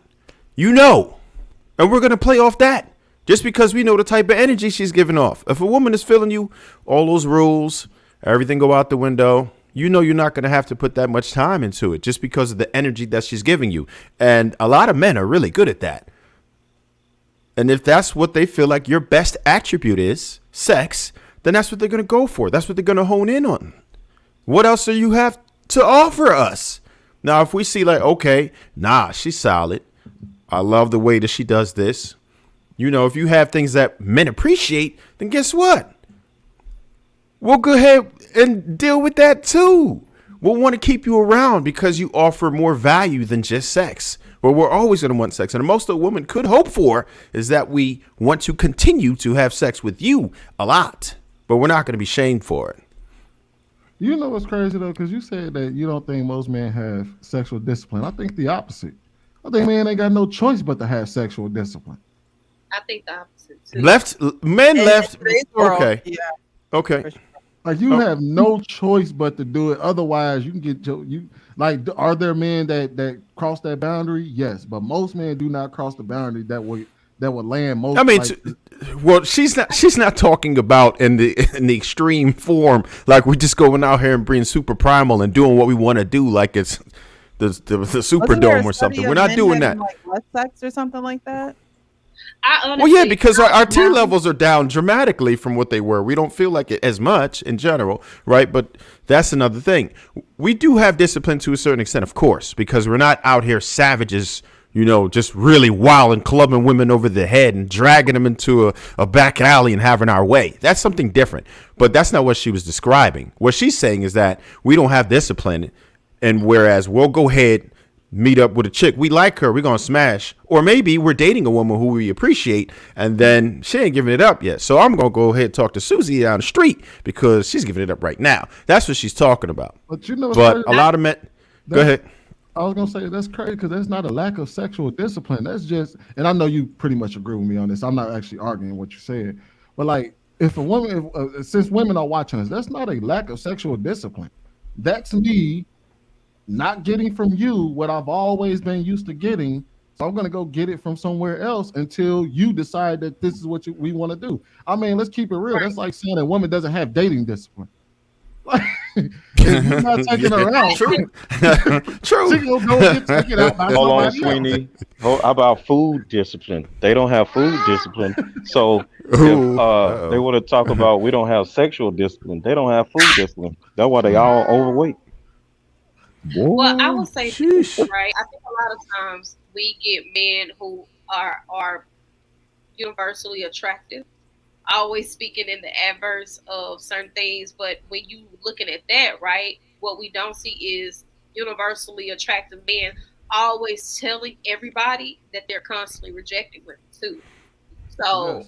I think it's a fine line when you guys are saying you lack sexual discipline, because honestly, I don't believe specifically black men are as hypersexual as people like to make y'all. I think that that's a very small group of people that have to be standing in front of the conversations a lot of times. Although you're saying this is a man's nature, does not mean you're hypersexual and promiscuous. And we see it in you guys actually trying to mitigate how hypersexual the women are. We see that the women have become far more hypersexual than you. Yep. So that doesn't equate to a lack of sexual discipline.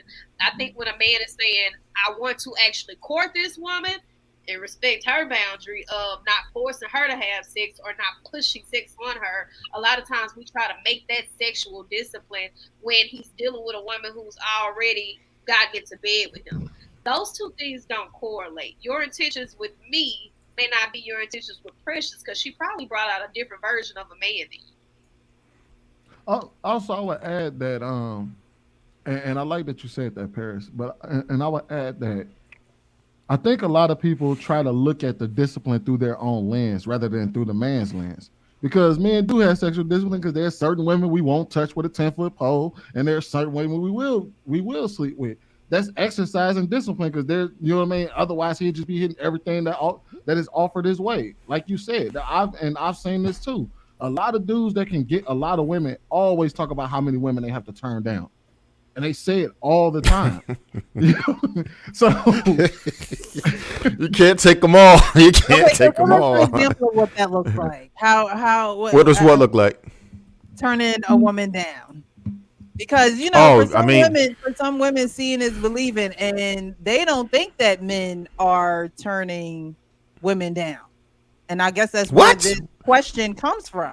That's where her perspective. Nah, women are rejected a lot. So what exactly? Women are rejected a lot because to women, them rejecting a man is paramount in their brain. They don't think that men are rejecting women. They just think that they're being rejected. Let me say this. Wait. Let me say this. Can I tell you? Can I give these examples? Hold on. Let me say this. It happens. Can y'all hear me? Mr. Lego, your mic. Lego, we can hear you. It could be the hospital. No, only because they asked a specific question. I just want to answer their question real quick. I ain't gonna take a day.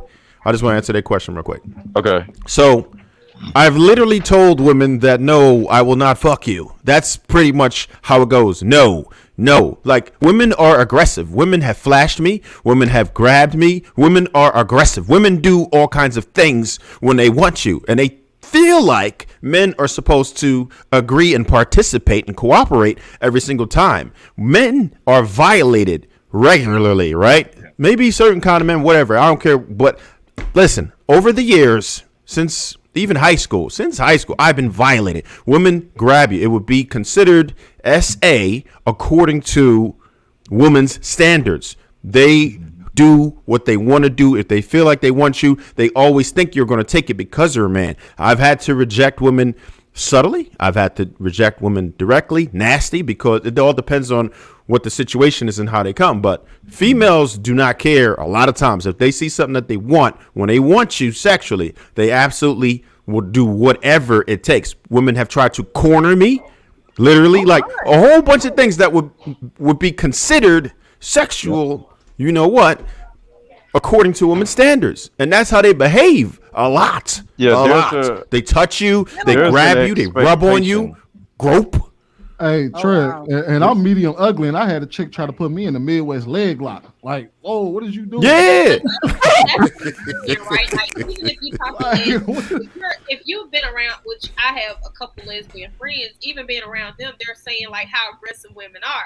A lot of times, it's so much easier with a woman who is sending the DM and she telling you exactly what she wants. And a lot of times, men are sometimes hesitant about it because we know some men are not having sex, so they go, why would she approach me this way? Is it a trick? Is it a setup? Or some men is like, oh, like, I'm not going to go out and date her. She already told me what she wanted. It's too easy, right? So I think the issue is, Trev, not the fact that it's not happening, right? And I'm sorry that you had that experience as well as you, sweetie, or for the men on the panel, because we know you guys get violated. It goes out of sight, out of mind, because you guys do not speak up about it. Inherently, Black men specifically are taught that being overly sexualized means that you have a higher market value. You guys say it all the time. Like, you know, men can't be whores and all this other stuff. However, what we're missing is, because men are not constantly telling women, we reject y'all all the time, but we're also seeing an adverse where women are constantly posting DMs where there's a man talking to themselves. We're seeing an adverse where women are saying, girl, he blocked me, but he finna unblock me. Or we're seeing where women are saying, I blocked him on everything and he still found a way to contact me. It always appears that we're being chased when we can have our way.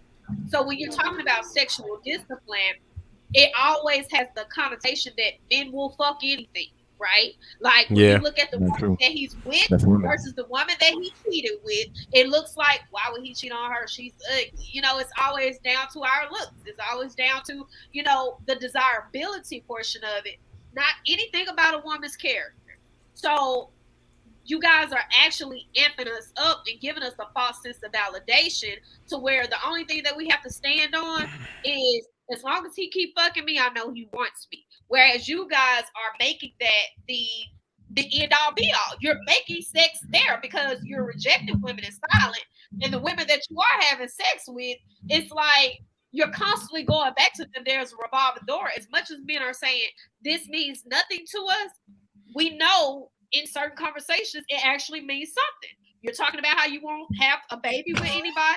You're talking about how you won't have, you know, certain women who do certain things for you. Like at some point, it's meaning something somewhere.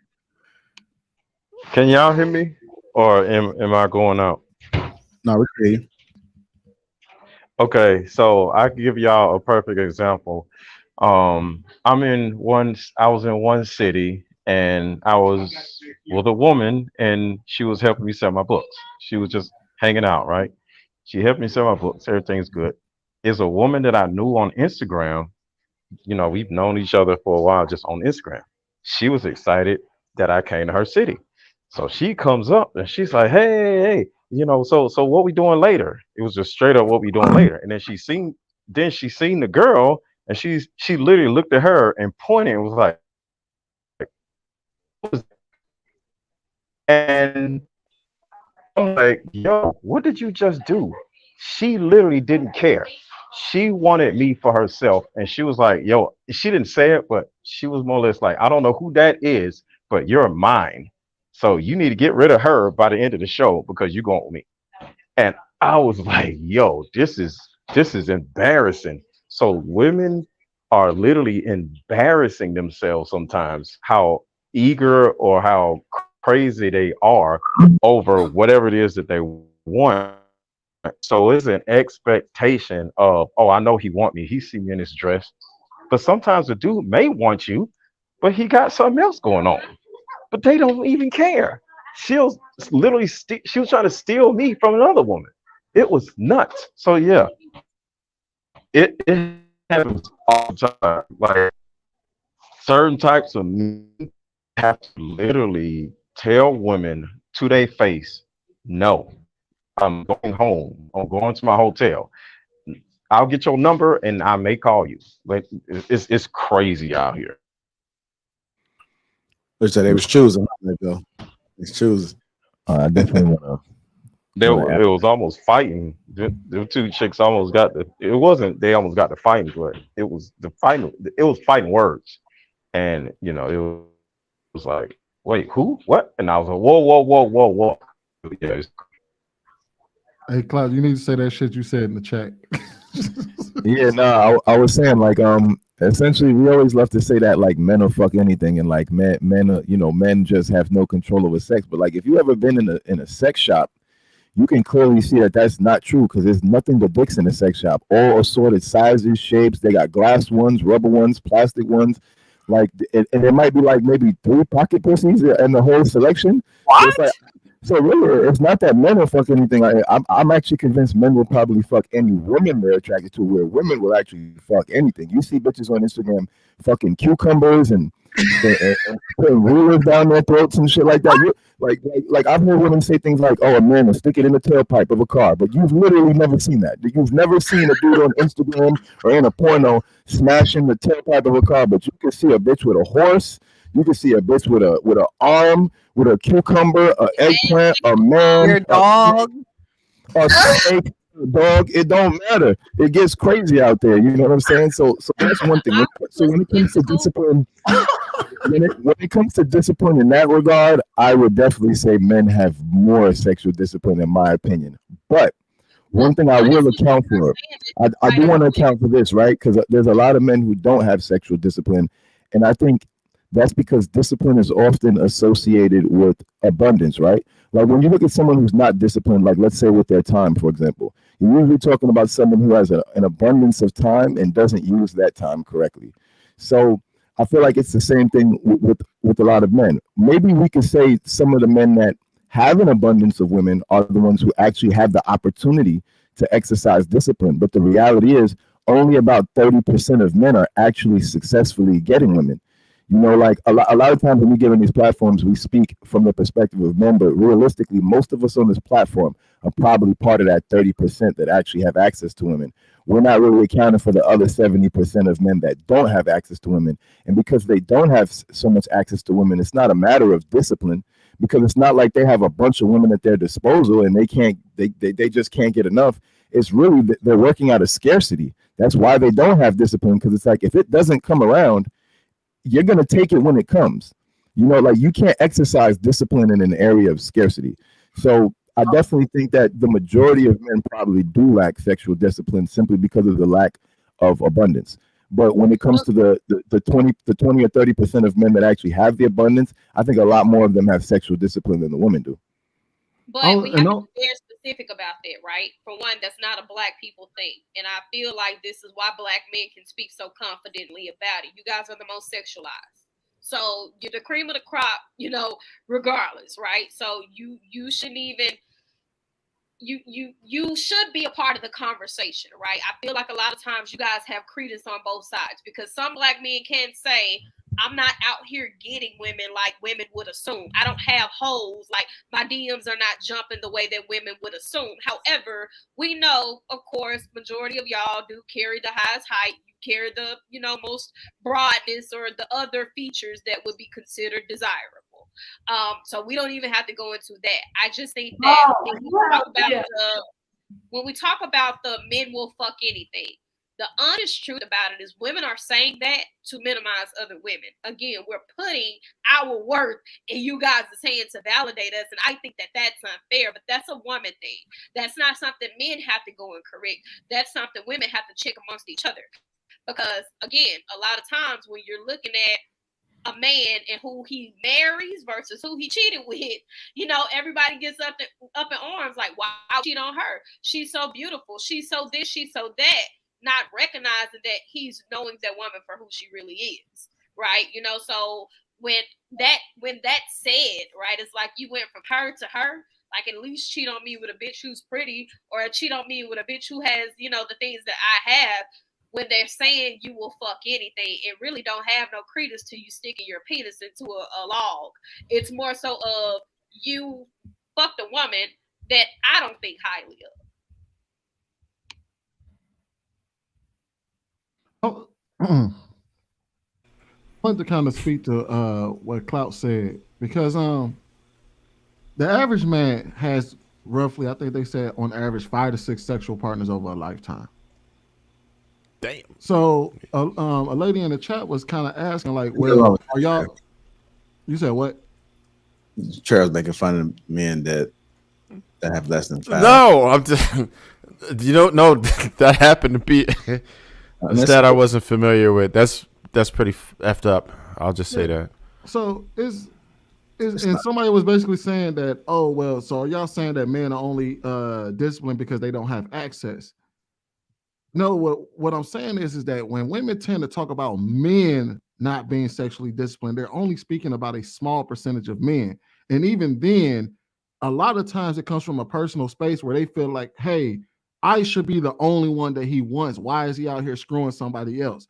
That doesn't mean that he has a lack of sexual discipline. That just means that he's doing what he wants to do, but you want him to do what you want him to do. And you're going to try to claim that that's lack of discipline because he's not acquiescing to what you want.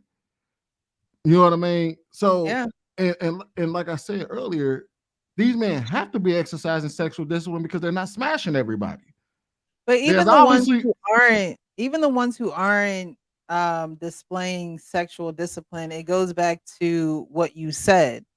Women want those men to display a level of discipline that they want that man to have. And as a woman, again, being self-aware, you have to know that his appetite is a little bit more than you would, a little bit more than you can bite off.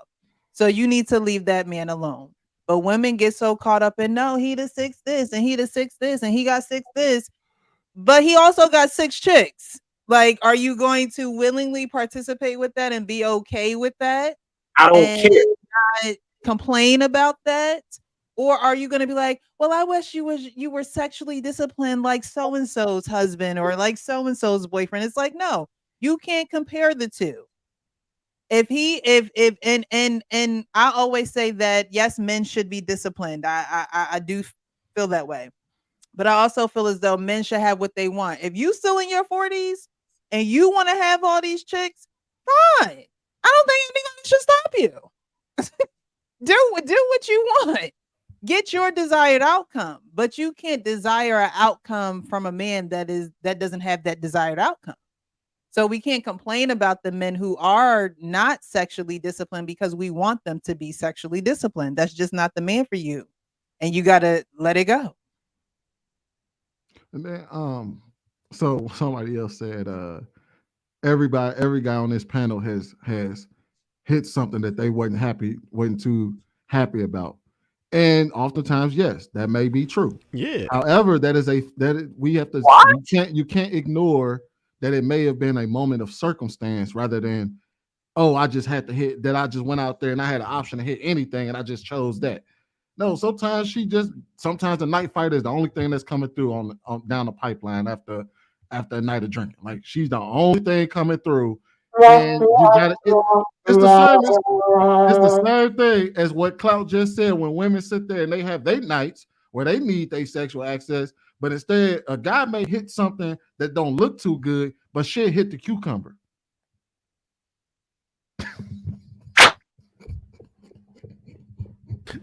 Yo. Oh man. I don't know why y'all going with these vegetables. Yeah. No. Yeah, but it's circumstantial, like he was saying. We talked about that a little bit the other night, where sometimes you just take one for the team or whatever. You know what I mean? Like you might be at the bottom of the barrel that night. You know what I mean? It's anything, huh? Is it we or you talked about it the other night? Oh well, I mean, we all conversated about it. I was the only one who admitted to it, but that's okay. I'm okay with that. But sometimes you're really at the bottom of the barrel, right? Just because you might have had a flake. I don't know if y'all understand the idea, but women are very flaky. Even if you might consider yourself to be a desirable man, women are extremely flaky. So sometimes you got a backup. And if you're backup flake, then you got a backup of a backup. And everything is better than Pamela. So you may as well go ahead and take the backup of the backup if that's what's necessary. Ain't nobody trying to rub the genie out the bottle all the time. So you're going to take the backups, right? We have what we consider a need, right? A lot of people, women don't want to see it as it is a need. That's what or just a strong one, whatever it is. It's what we're going to do.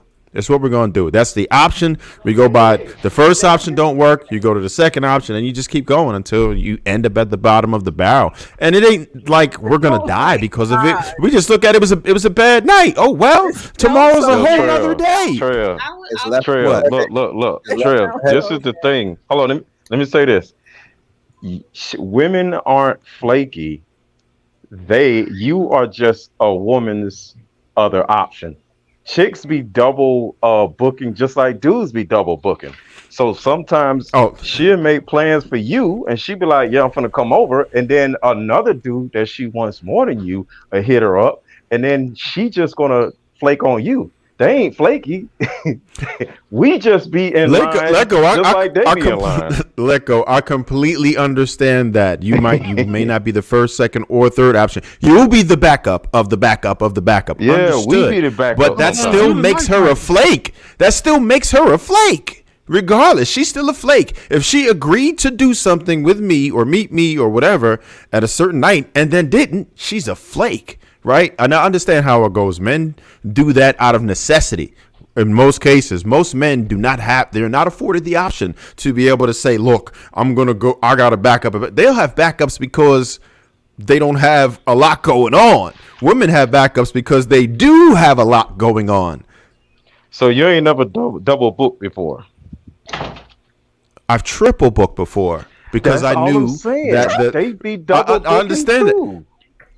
No, I guess what I never said. I said they do it. I completely understand that idea. But what I'm telling you is that no matter what, even if she agreed to me, right? I know that she has many more options than we do, and I know, especially in today's day, that women are extremely flaky because they have so many options. But it still doesn't negate the fact that they flaked on you, and a person who flakes is a flake. That's all I'm saying. But I know that's a very good reason, and that's the most popular reason that women would do it. Not because they all of a sudden got anxiety; they just didn't make it to you on a list yet that particular night. Exactly. Well, I will say this may not sit well for some of you men, all of you men. What are you talking about? You can absolutely tell that men reserve themselves sexually, especially considering the fact that. A lot of men typically, if they have those urges, they fight against them to be with another man. That's like the perfect Hold on. Yeah, you got to rewind there. What? So why does it always turn to you niggas gay? No, why? I just don't understand. That's what the problem is. They all gay. Why? Why? I am just saying the best way of showing that men measure their sexual discipline, that we can see that, is by even those men who resist the temptation of being with other men. They refrain from doing it.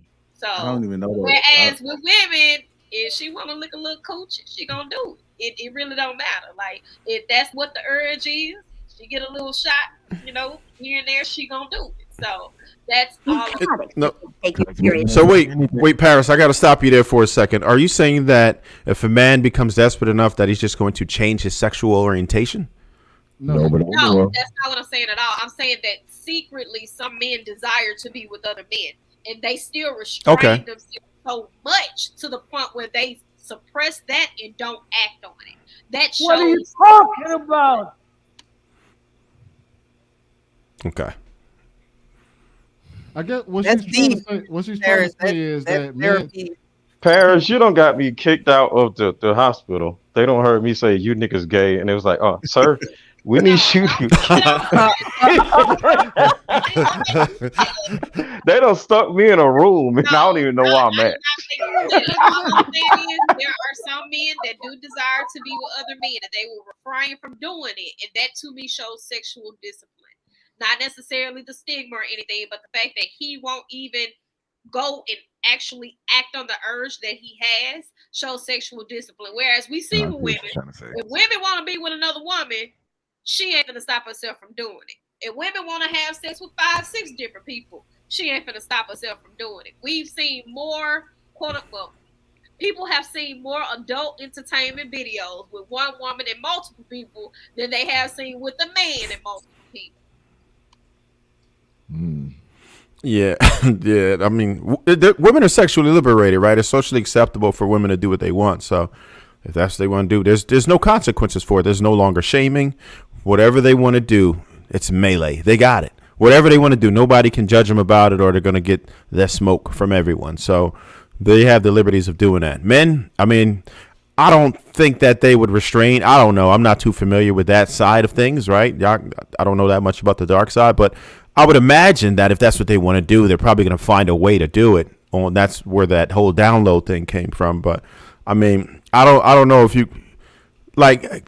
I'm just trying to put it into terms where, like, I know women is good, right? So there's nothing that could make me suppress it. Even if you told me that I could never do it again, I'm going to find a way to do it, right? There ain't no suppressing or a sexual urge for real.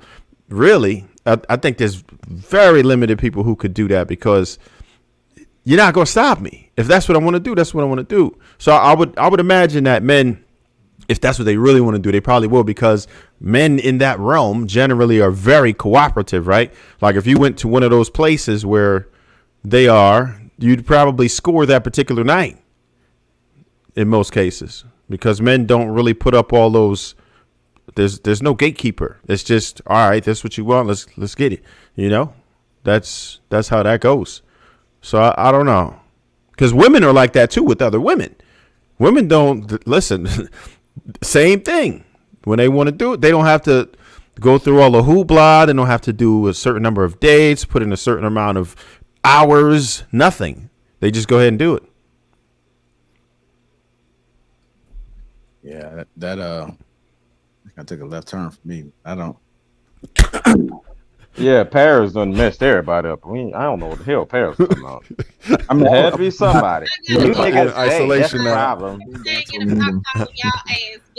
All I'm saying is you can see that a lot of men refrain themselves from their actual desires. But I'm not even having no that discussion. didn't make no sense. No, like, man, okay.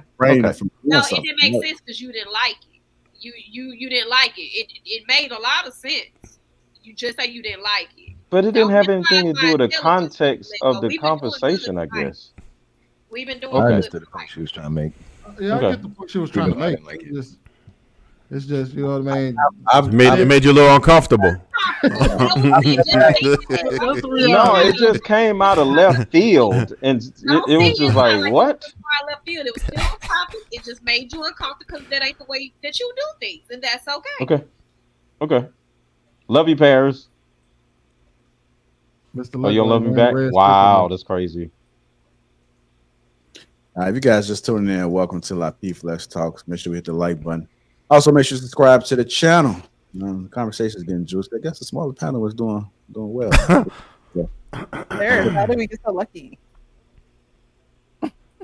You know what? Probably because we're his favorites and he hasn't said it.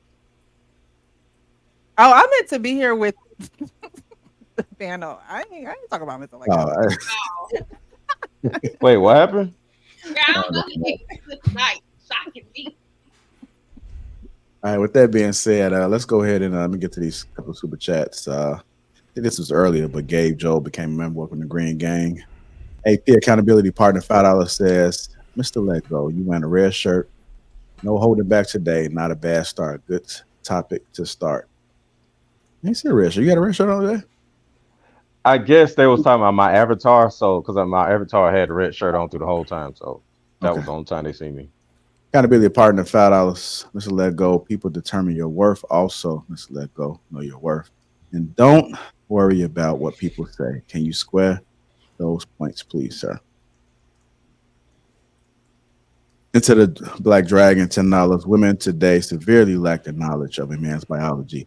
Our mating strategy has always been fulfilled. Our sexual requirements and access, which garners discipline, aka commitment in relationships. Big at 11, $10 says, let go lying like a mother. Think in the basement, going on, brother. $2 says, Adam and Eve has 2-for-1 on the glass dildo, ladies. Yo, it's crazy when women get horny, they go having sex with inanimate objects, and we get accused of not having discipline. Listen. They start looking in their kitchen like, or something. Like, we wanted to at least be living attached to something alive. Like, they just like, yo, they don't give a damn what it's made of, what it look like, hard, so whatever it is. Like, whatever. They in the kitchen looking at knife handles. Like, let me see if I can. That's dangerous.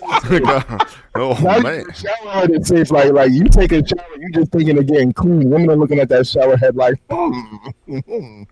Shit is crazy, bro. Like, man, you gotta watch these ladies. Unscrewing light bulbs and shit. Like, what Yo, that's anything that's shaped like a cucumber. They like, let me see if I get on this ladder and unscrew that. Shit is crazy. We'll go ahead and keep it pushing, man. I'm getting real dark, man. It's kind of put me somewhere like pay-per-view. Men cheat for sex. Man, women cheat for relationships. Here we go. The cheating with men and women is different because men cheat for sex or excitement or whatever, and women cheat for relationships. I feel like that's the truth because anytime that I've cheated and anytime that my friends have cheated, they've been looking for a whole new nigga. They're not just looking for sex. They're not just looking for, some excitement. They're looking for a whole new relationship. It's easier to tell that narrative as well as a woman, right? Like, a man, he'll be like, you know what? If you suck this dick, it's gonna hurt my heart. But if you was just lacking something emotionally, then I don't feel that bad. Versus a woman is like, you was telling her your deepest, darkest secrets. Oh my God. Like, you know what I'm saying? It's like a woman will feel a little bit more hurt that you was really romancing this female as opposed to fucking her. Versus a man, it's the opposite. Boy, y'all losing me with these, boy. These women don't know what the hell they talking about. Go ahead, That's the problem. Go ahead, talk about it, Lego. I didn't disagree. Okay, a woman is going to get mad at us if we blink at a woman. It ain't even got nothing to do with sex or whatever because they think we're ours when we're in a relationship with them. And, to a certain extent is okay. But cheating is cheating. If I was all in a woman's face and I have a work wife or whatever, she's going to have a problem with that, whether I had sex with her or not. So whether I had sex with her or not, it's still going to be a problem. And when it comes to us, I don't care what you did with the dude. Would you suck his dick or what? I'm out. If it's a work husband, I'm out. So I think we both, men and women, are on the same boat when it comes to cheating. Whether it's this, whether it's that, is a problem. So I don't know what she's talking about. It's the same to me. I want women to stop lying. I want women to actually stop lying. Inherently, when women cheat, we are not trying to go get another relationship. That is the biggest fucking lie. A lot of times women already know there's not another man who's going to treat me like this. A lot of times we already know we don't want to go date again. We have that inherent fear like, oh, I'm not going to get this, right? He may do all of these wonderful things, but he's not fulfilling something somewhere else, and I'm outsourcing that something. A lot of times women be going out to have sex just the same reason why y'all do, just to have sex. It don't be because, oh, I need another man, I'm trying to ruin this relationship, I need to. No, the security comes in and saying, okay, well, at least if I fuck up, I'm still in the routine of being domesticated. That's the mentality we have. We don't want to opt out of the routine of being domesticated because we're already doing something shameful. So if we do happen to fuck up and get caught, we can say, well, went from one relationship to another, it must be working. However, her intentions is not to go cheat on her man and move from one relationship to another. Her intentions is just to get that one thing that he needs to fulfill and go back home and parlay with her man like nothing never happened. And I want women to stop enabling that fucking lie, because we know how difficult it is, especially when you get that stain on you dating someone. Men ask, why did your last relationship end? Men ask, why did you cheat on him? Men know those things. It is a nasty stigma, and she will have to do that in dating. She will have to answer those questions in dating. We're not trying to leave our man. We're not trying to do that. We're trying to go get our back broke, come home, and act like normal. And one of the reasons why I think women cheat, it goes back to what we were saying. Women be so horny that they'll have sex with an inanimate object, right? But when they live in the house with a dude, she can't necessarily have sex with the knife handle no more. So she actually has to go out. She can't go up and grab the curtain rod and put a condom on it like she used to, because she live with her man.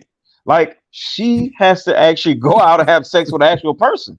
So I think women would actually feel compelled to have sex with another person more than she did when she was single, because she's so used to having sex with inanimate objects when she was single. But she can't do it when she's in a relationship, because she'll look weird having sex with the knife handles or whatever. That's not true. A lot of couples are into BDSM more than regular single people. A lot of behind closed doors sex groups and stuff like that is more so with couples, and they consensually do it together as opposed to single people. So I don't think that that's true. You see a lot more couples that intertwine into sex play and things like that, and they're the ones who buy a lot of the whole sex toys, and that's a thing for them as opposed to single women. We just seeing a lot of single women get into it now, but a lot of single women are prude. A lot of single women, they're the ones with the toys, and they're doing it secretly because they don't want the stigma of having a whore on them. But most of the time, women with their husbands, they're the ones who have the whole secret sex toy box and stuff like that. They're not hiding that from their husbands. It's just that sexually, right, when she's not getting satisfied, she's like, okay, well, what can I wager? I can't leave the kids here, and they feel like mommy ruined the relationship. I can't, leave this money because he actually makes decent fucking money. But, Sam at the office, he really been, seeming like he know what to do in that area. So instead of me getting all the toys and him going through the rigmarole, how about I just let Sam do the job?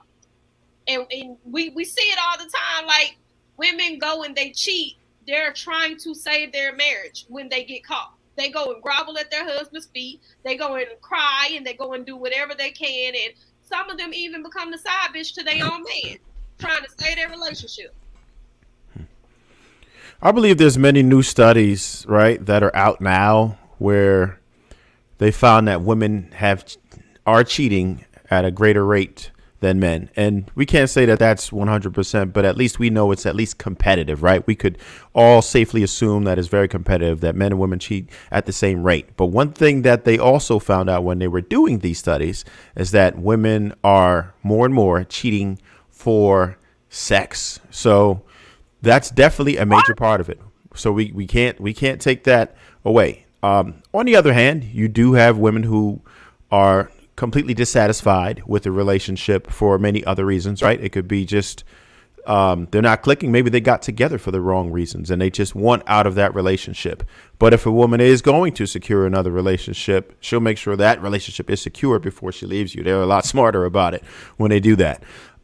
It's all over the place for men too. We obviously will cheat out of necessity if we are lacking sex. If you're the woman who you're with refuses to provide sexual services, then you are forced to improvise, right? However, there are men who will cheat just because maybe they don't like the way the woman talks to them. Maybe they always on that rah, rah, rah, and we just can't take that all day. If we go home and you're super combative, and then we have an oasis, you go over to side chick house and she like, hey, she let you in, she got food ready, your chick ain't doing that, she giving you a legit massage all the way down to your fingers. That's something different. You're like, wait, nobody ever massaged my damn fingers before. Like, what we doing? So What I'm saying is it's all over the place. There's no definite anything. We all cheat for similar reasons, right? But the only thing that's in common is it's something that's absolutely lacking at home. And if it is, we're going to go get it somewhere else.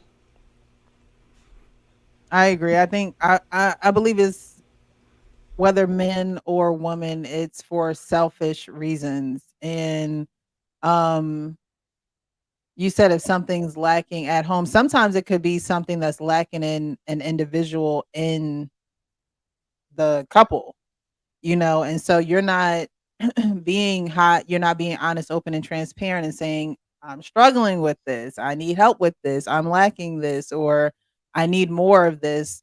They don't love For that man. women, they'd rather just go out and get something new, right? They just get something new. And for men too, again, it's a selfish thing. You rather get something new than to deal with the old.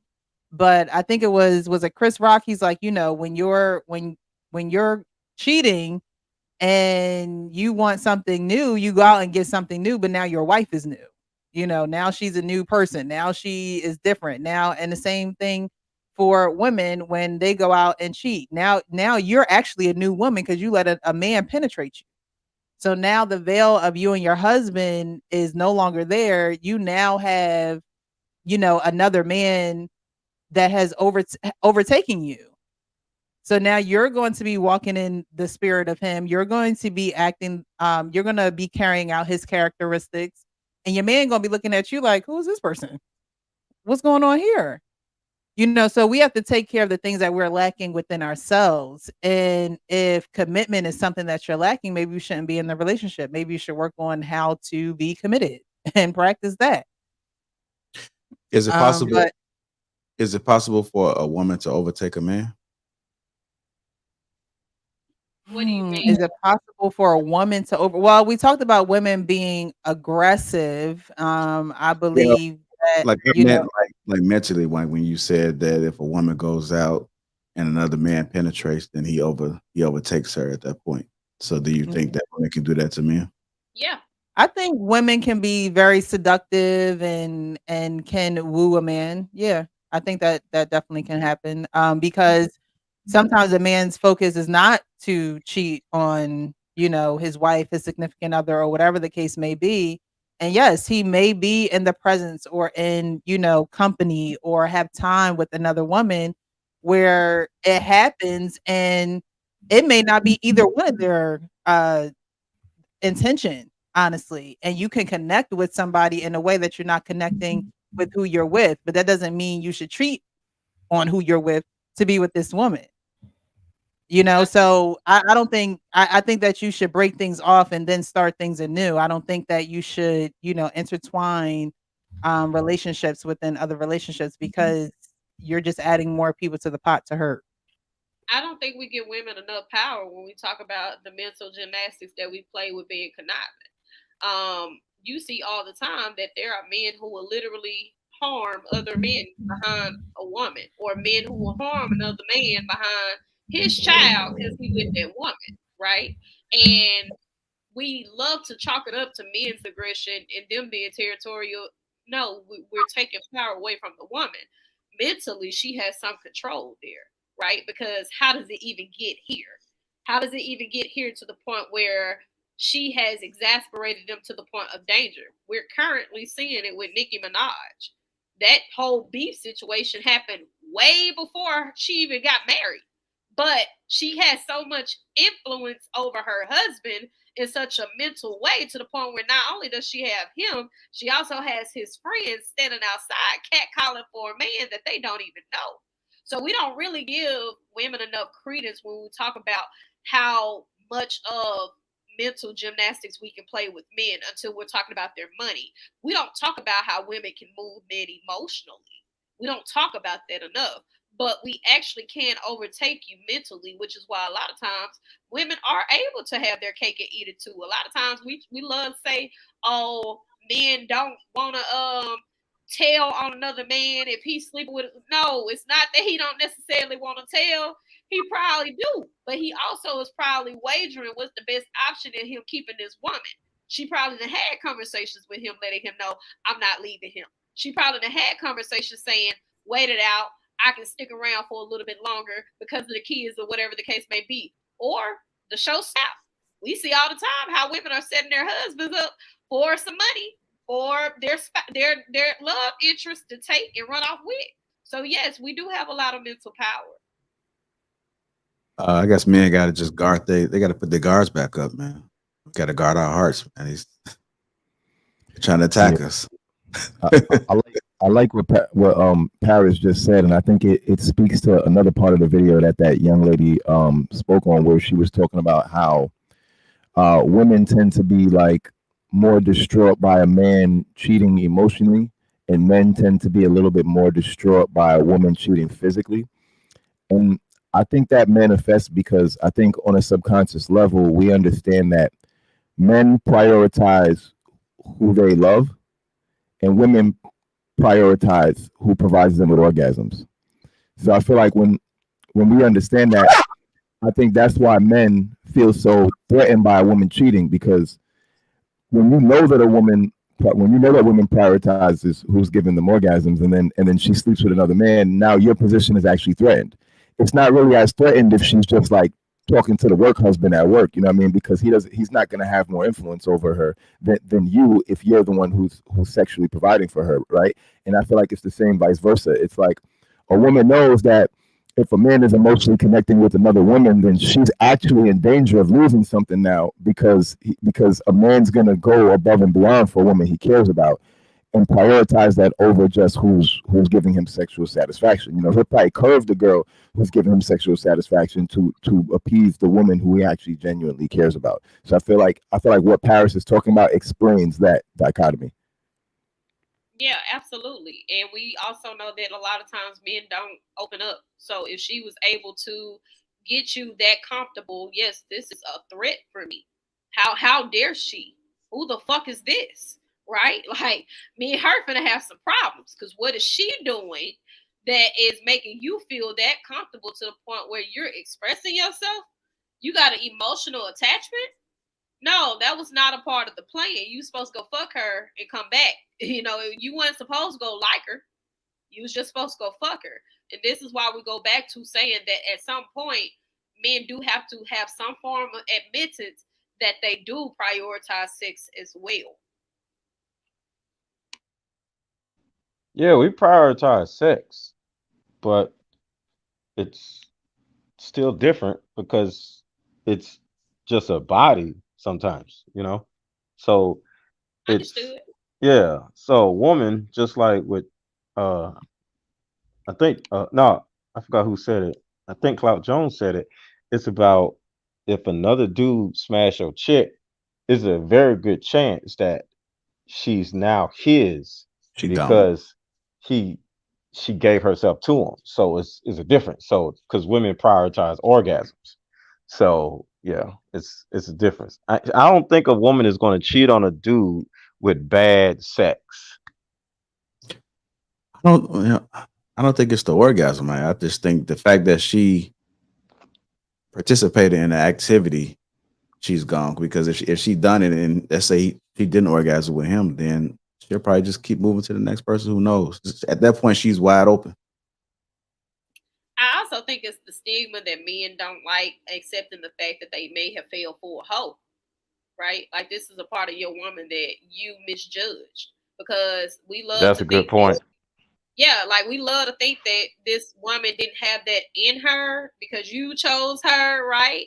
Or, you know, that this other man has so much power over her. It literally just could be in her character. And you were getting a representative as long as she was getting what she wanted.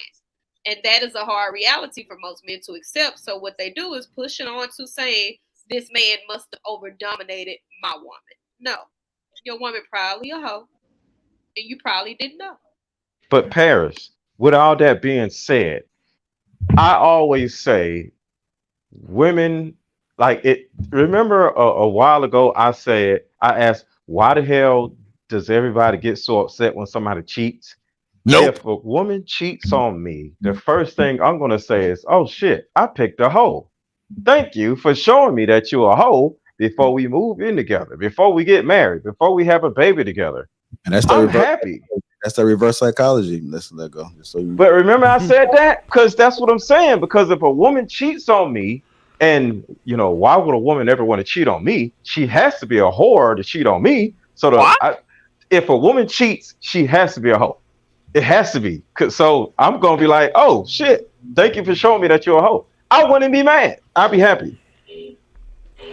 In all honesty, as a man, you can't really feel a way about picking a 304 because, in all honesty, that's what is mostly available to us, right? Not to say all women, but the overwhelming majority of women have the potential to be a 304. Meeting the right dude will just unlock the 304 in her. At what point are we going to start connecting the fact that some women solely just think with their little head too? Because I think that that's missing here, right? Like, yes, I get the whole thing, but I don't think that y'all give enough onus to some women. They don't consider sex in the same way that there's an attachment here. Some women can just do it and get up. And they can do it being a regular operating human in society, not necessarily saying that she's a stripper or a prostitute. No, she's a regular woman who go do her 9 to 5. And, she come off as real nice and dainty, but she don't think about sex the way that you think she should think about sex. She just want to get her rocks off and go on. Oh, yeah, that's understood. But that would still make her a 304, though. That's what I'm saying. Like, a lot of times we trying to put these things onto it, and you're calling her a hoe, but you vindicating it for you on your end as a man, while women are a reflection of men. So it's like you can't be conditionally accepting of it and trying to make her feel bad about it, but you won't feel bad about it. But you chose her. You don't want to feel bad about what you're doing, but you're choosing her. She's a reflection of it. Yeah, but it's slim pickings. If it's slim pickings out here, right? And odds are that that's what you're going to run into, right? If you're saying like 80% of women that's what it is, you're probably going to run into that. It's not like they reveal themselves. It's not on their foreheads. It's not like they're going to announce it. They're all going to hide it and be conniving. We understand how persuasive, right, and convincing women could be, right? They're going to hide it. So it's no big deal. If you find out late, you're like, damn, I took an L. Okay. Next one. But you can't be mad at yourself because you didn't have the spirit of discernment, right? It's not your fault because women are naturally conniving. Women are naturally seductive.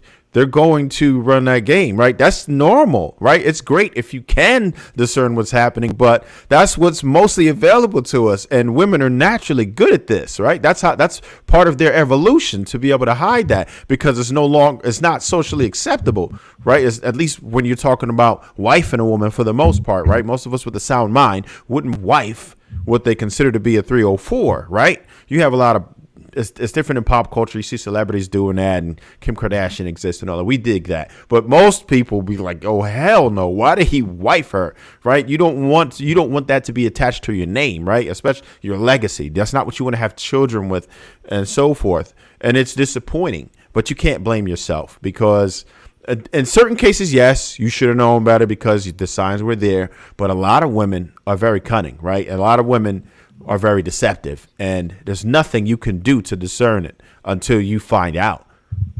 So let me bring it all together, right? And taking away the sex aspect of it, as far as her misbehaving or you misbehaving. One thing that you said was, you don't want something attached to you. And this is where I think that we focus so much on trying to insert the differences between men and women that we get lost in translation. The same way you're saying you don't want a woman to embarrass you, make no mistake, women don't like being embarrassed, which is why we are very explosive when we are embarrassed. We don't like it. We lack control when we are embarrassed. So the same way you're saying, I don't want other people approaching me about these negative connotations associated with my wife, a woman feels the exact same way. It's very embarrassing to try to hold your head high, to try to make it seem like, you have a husband who pedestalizes you. You have a husband who puts you before everybody and does all the right things because you have to deal with that stigma. So I think a lot of times we steadily trying to shame right? In areas of saying, well, women should feel bad about this, and men should, this is what makes a man. But in actuality, us being a reflection of each other, we're experiencing the same emotions. We're reacting the same way. Society is conditioning us to do the same things. So if we're not careful about this socialization of trying to have this shame, what we're seeing now is it's acceptable. And it don't look the way that you guys are trying to make it look anymore, because women are saying the same thing. I don't want to embarrass a man who's full of community dick. He may have been community dick when I met him, but that should have been a cutoff. Going back to what Sweetie said. She wants you to control the sexual discipline for her ownership. Yeah, and that's the difference. That's the difference too. The stain of a woman, right? If she was ever a 304, she always is. Just put it in I'll put it like this. If a man, right, if you found out back in the day he was a pedo, right? There's nothing that he could say. There's nothing that he could do. You can't be like, oh, that was back in the day. No, it's different. Now he's a changed man. Once you know he has that on his resume, that homeboy was a whole pedo, you're not trying to hear nothing that he has to say. You want no involvement with that. And that's how men feel about women who had a promiscuous past. We don't want anything associated with that at all. That's how harmful it feels to us. We don't want that on your resume. You can't have that on your resume and me accept you. It doesn't matter if it was part of your past, but that can't be part of my future. Telling you women feel the same thing. We're just saying it in a different way. You guys are hearing it differently. We're saying my man being community dick is embarrassing. My man being a community dick is not acceptable. And it's harder for us to get that point across to you guys, because you're saying, okay, well, women and men sex are different. And women are saying, well, not actually. We do the same things you do. You just choose to see it when you get ready. Now, we get that part, but the only thing you said, if you would have accepted it, because you said that it should have been a cutoff, right? So that would have been acceptable as is past if you said there should have been a cutoff, and that's not what it should be right now. But what we're saying as men is that, hell no, if you have that on your resume, period, it's just like me being a pedo and then trying to come to you. Once it's on my resume, it's a wrap. You ain't trying to talk to me at all, just because you know that I have that in me somewhere, and you're not going to take any chance to find out if it's ever going to resurface. I hear you, and I'm going to tell you the only reason why I don't agree is because as a person who is in single spaces, right, and I know you married, and we have a age gap, the conversation about what the guys accept today is a lot different. That's the only reason why I'm putting that small caveat in it. But everything else, I understand exactly where you're coming from. Now, I'll say this. There are some men who will accept that, and more so nowadays. But that number is not that great, even in the age gaps, because I talk to many men. I have some friends that are still in their 20s, right? I have friends that are in their 20s, 30s, 40s, 50s, 60s that I speak to regularly. So I'm pretty in the know when it comes to what men want in general, and it's pretty universal. If we have a choice, that is not what we want. Now, in certain cases, depending on what you are as a man and what you're willing to accept based on where you sit in the sexual marketplace, you may be willing to accept it. But if we have a choice for permanency, we would almost never choose that, right? That's just by and large. There are always going to be the exceptions, but by and large, men of all ages are going to say hell no to the 304. Cloud, you a little younger than me. How do you feel about that? Rephrase that for me. I was in the comments. Oh shit! All right. Is it universal? Is it? All right. So what's your age? If you don't ask me, you dude. You don't care. What's your age? I'm 36. All right. You still younger than me. So all right. Boom. And you probably have huh? I said that. I thought you was like 32, bro. No, I turned 44 a couple weeks ago. Holy shit! So the 4th. Yeah, I know. Thank you. I'm glad y'all do think I'm younger. Well, thank you. I'm glad y'all do feel like I might be a little younger than I look. Yeah, Or the vice versa.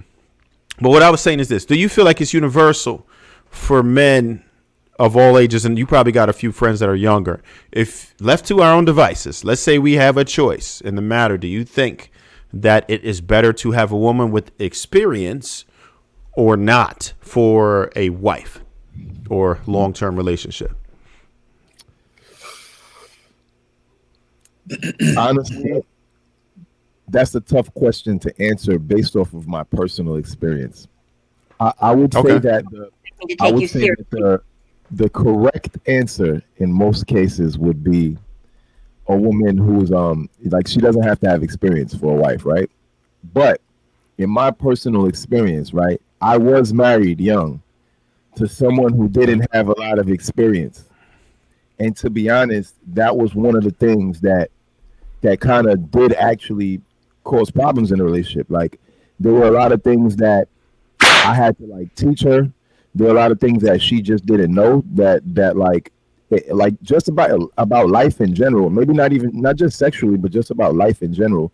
That kind of made the relationship a little bit more difficult. So I think for the long-term success, though, you obviously don't want a woman with like crazy amounts of experience.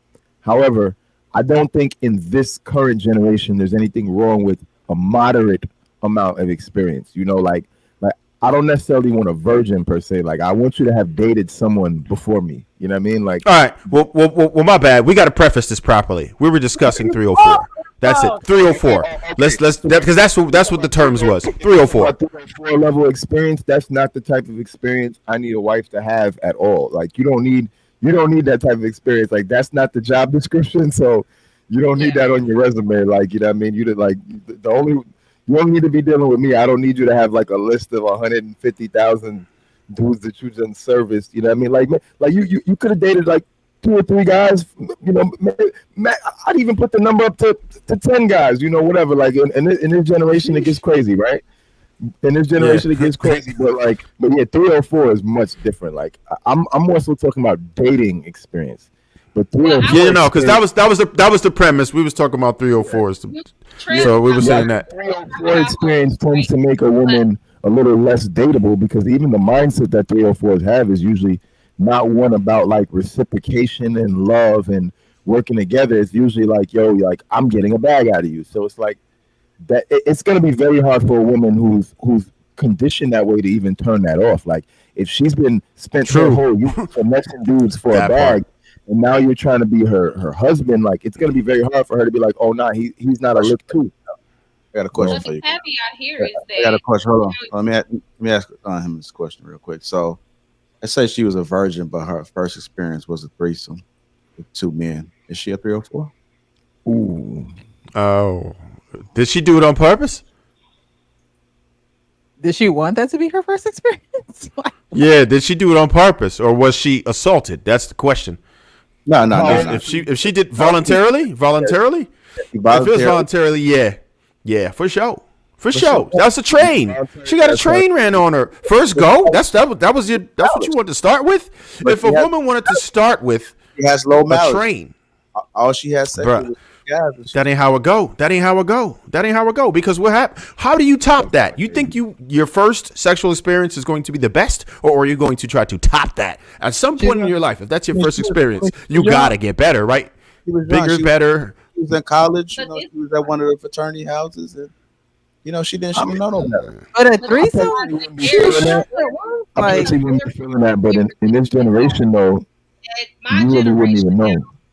I'm very close in you guys' generation versus the adjacent. Like, I'm right there in the middle. So for me, I'm seeing different conversations. I'm seeing a lot of things that don't resonate with what you guys are saying now. Like, when the Adam 22 situation came up, guys were like, no, I'm not giving my wife permission to fuck another man.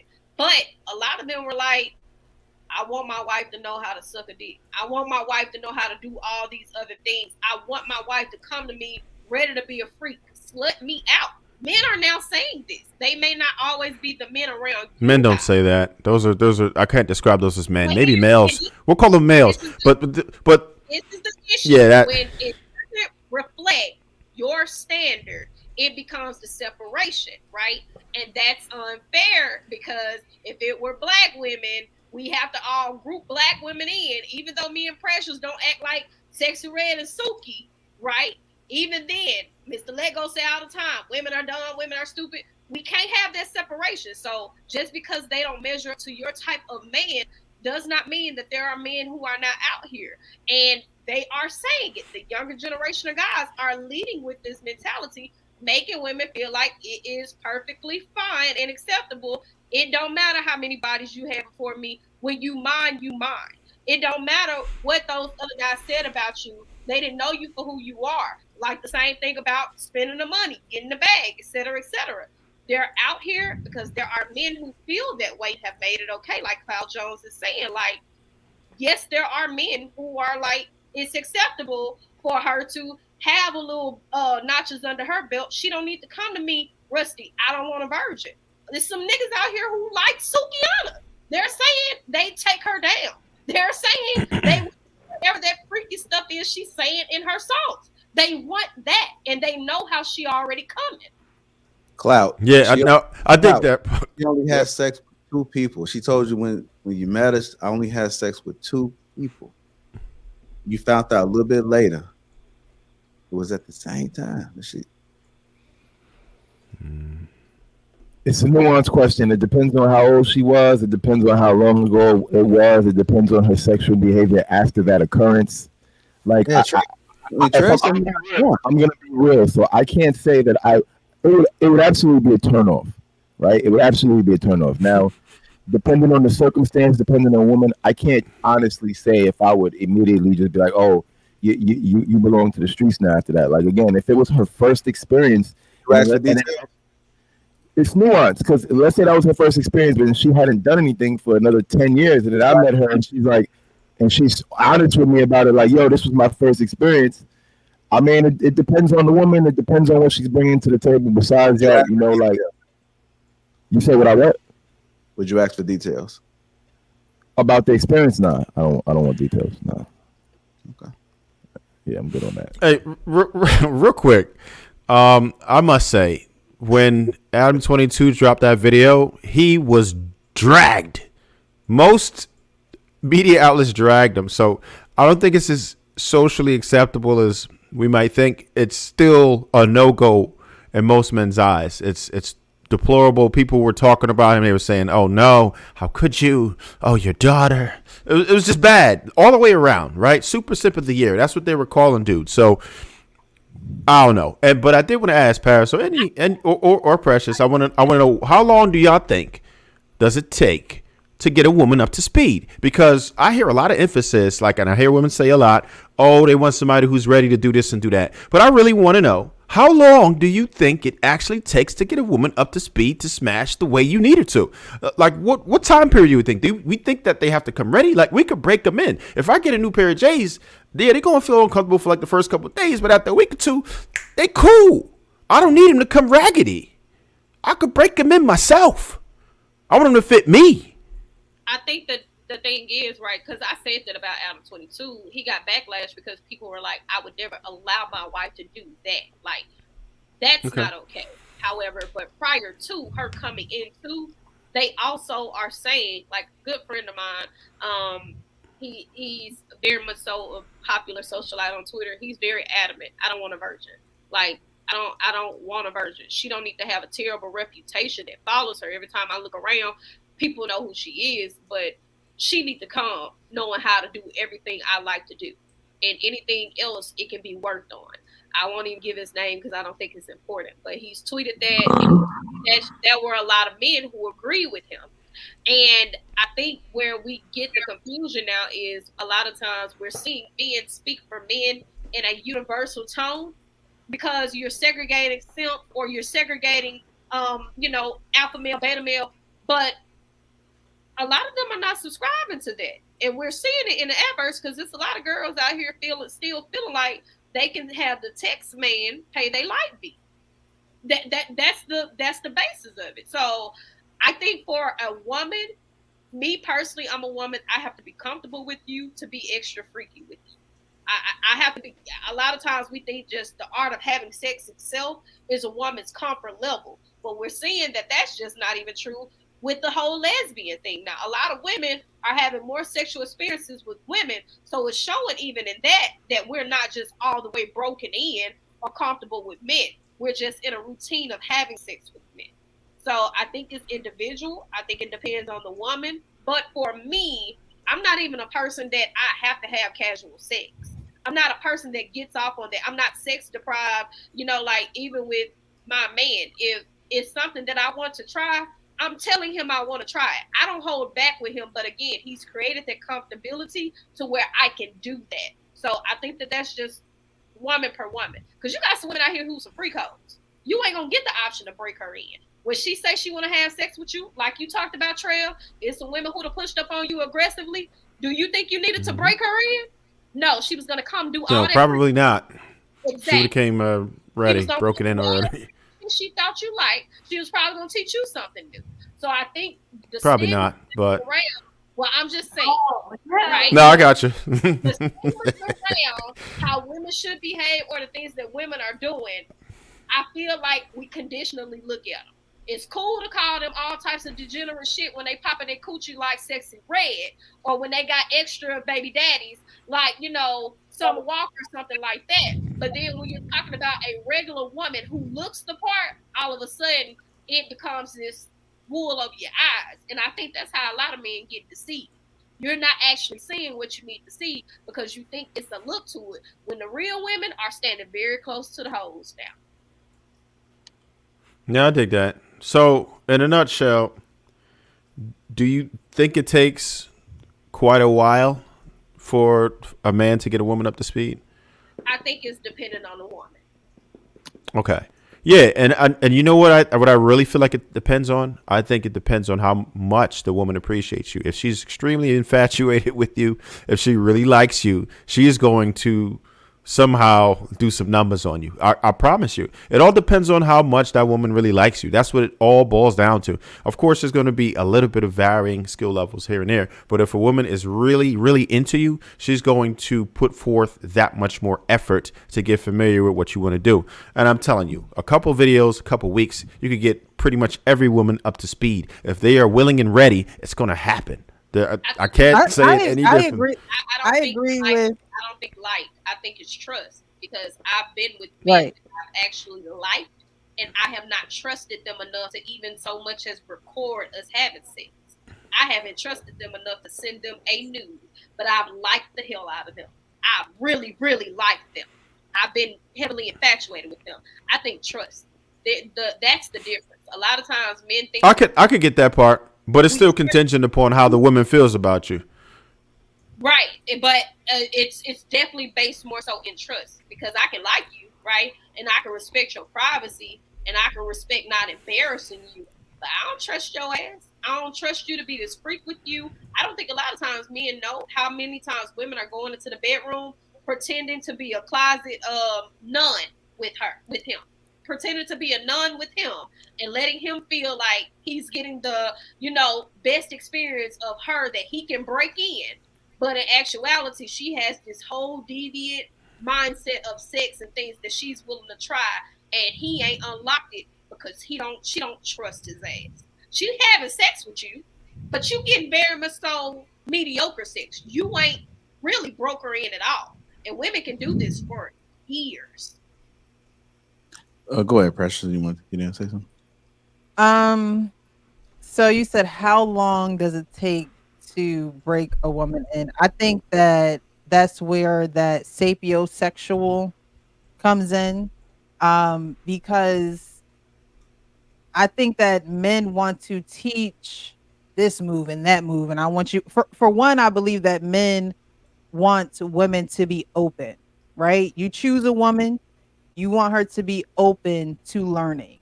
For one, that's that self-awareness. We're gonna be hot here. We're going to be honest, open, and transparent. So a man wants a woman to be open to learning. Now, where the issue comes in is where the woman closes the door on learning, or she pumps the brakes on learning. And when you're learning, you have to be mentally stimulated. And that's for women when it comes to sex. There are some women, I think we were talking about it earlier. I think Paris was saying how there are some women who can have sex with no attachment, right? And those women, I believe, is some stuff going on. They have just blocked out the connection part. They have blocked out the mental intimacy, the spiritual intimacy, the emotional. They've just blocked that out because Yeah. they feel like they don't have time for it. They done got hurt. They can't figure out the cheat code on that. But then you have women who are not experienced, but they're willing to be experienced with you. But instead of trying to show her the moves or get the videos and play, I say those still should be in place. But you have to get into a woman's mental mind frame when it comes to not only sex but intimacy with you. Because like Paris was saying, if there's no trust, women want protection, right? And protection doesn't only come in you going yoke somebody up, or you paying all the bills, or making sure the trash, like, protection comes in the feelings of a woman because women are emotional. So can you protect the feelings that I'm not as experienced as you? Can you protect the fact that this may not be as good as it was when you were with other women? And can you protect the fact that I may need some patience, or we may need some patience, because this is a together type of thing. So I think that women need, protection of their sexuality. And I think that that comes mentally first, because you don't know what she's been through sexually. And she may not be a 304, but she may not be a virgin. So there's definitely levels to it. So I think that women need that mental and emotional protection before they're going to just be open to everything that you want to do. But you do want to find somebody that is open to those things, because again, the sexual appetite, you have to measure each other's sexual appetite, and you got to be real about that.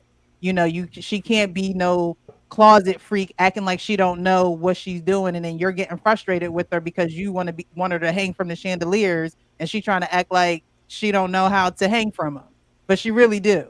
Or she's having sex with somebody else because she feels as though y'all sex is not colorful enough, and so nobody's really talking or speaking up, and so you're going outside of the relationship. So I think that you have to have that mental and emotional, protection from a man in order to really be open to doing what he wants to do. And I feel like once you get that, the physical will just follow. But for women, it's mental. I said this before. Men are like microwaves, and women are like ovens. You have to preheat an oven, and so you got to wait for it to warm up. And while you wait for it to warm Precious, I up, got to stop you there real quick, because I'm just going to say I have to stop you there just for that point, because there's no, listen, if a woman is into you, you ain't got to preheat nothing. I'm telling you, she listen, may be if a into you, but woman's she really may be into having a you, bad day. No, she may be into you, but women have bad days. They're not just going to jump we on all you every do. single We time all you do. walk through the door, right? Exactly. So still, But you she's wouldn't have going. to. I'm just saying from experience, right? If a woman, and everybody has their good and bad days, right? But in general, if a woman's really into you, there's not much you have to do.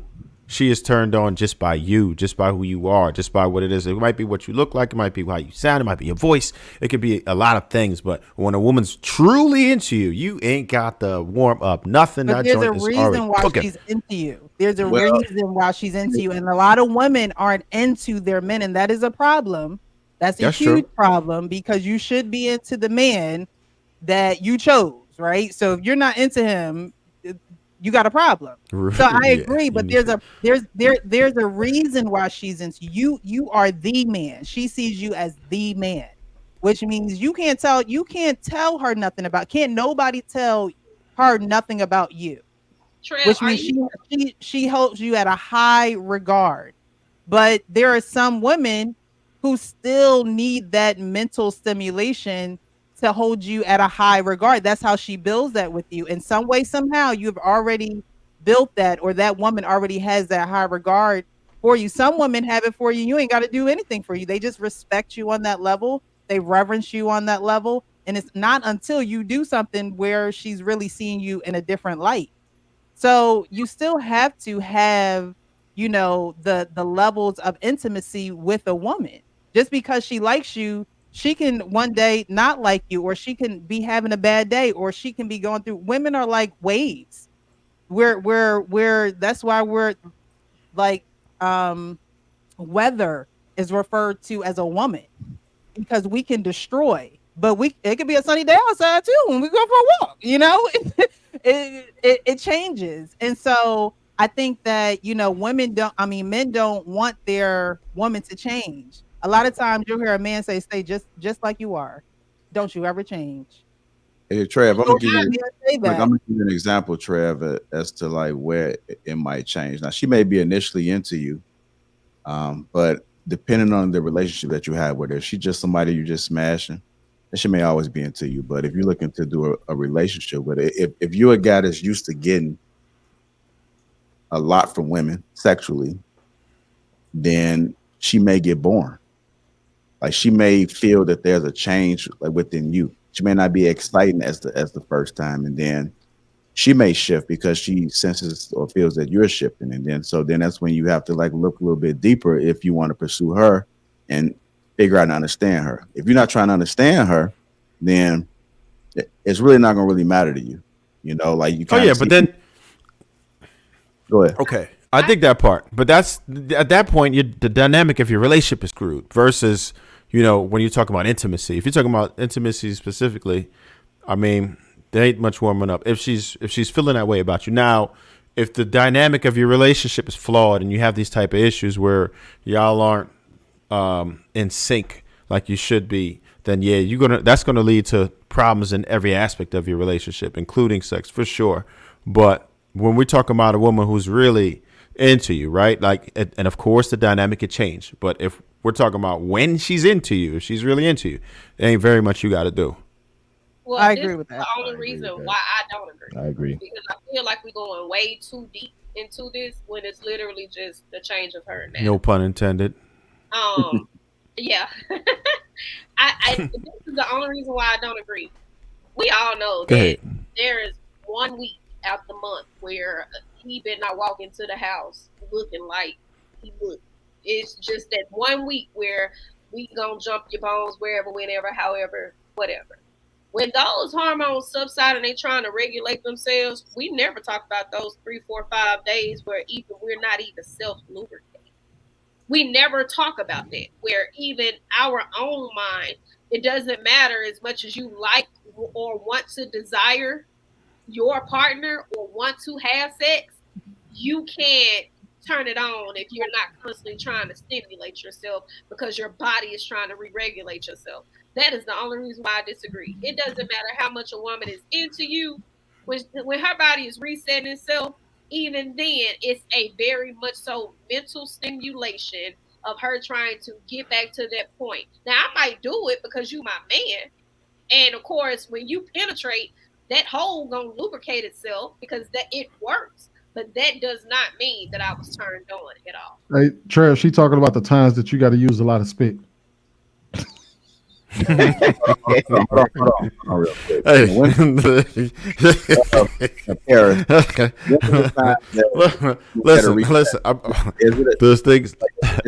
There's things you can do. A lot has to do with diet. I'll say that. A lot has to do with diet. You always gonna have. My bad. You saying something? My bad. Go ahead. My bad. No. Go ahead. Paris said something, and the viewers may not know exactly what she's talking about. The same thing with Sweeney too when he added the ad lib. But is there a certain time that this happens when it comes to women that men should be aware of? And if so, when is that time? It's right after she had her period. Right after she Or had could be before. I think it's the time before and after it's the time where she's ovulating. Right before ovulation, Yep. and then right after her menstrual goes off, right? There's a very small window. And this is the lowest peak period of pregnancy potential. It ain't gonna happen, buddy. I don't care how fertile you think you is, you're not getting pregnant. Where a woman's body is resetting itself. It's very much so resetting itself, and it's trying to regulate, from everything that just happened. I don't care what your fingers do. I don't care the kissing, the touching, the rubbing. It's not gonna do. I don't care. she may very much so be responding to you in a interested way, right? But Sweeney was not far off when he said this is the time where it required a lot of spit. This is the time where a little lube, like she may have not told you no, but her body is not It's there. telling you, her body is telling you something totally different. No. All right, well, let me ask you this: how many days out the month is that? For women, Approximately. it's different, right? For me, like I said, I mentioned it's like 3 or 4 days. Where sex, I don't care. Okay, so we're talking about just about 10% of the time.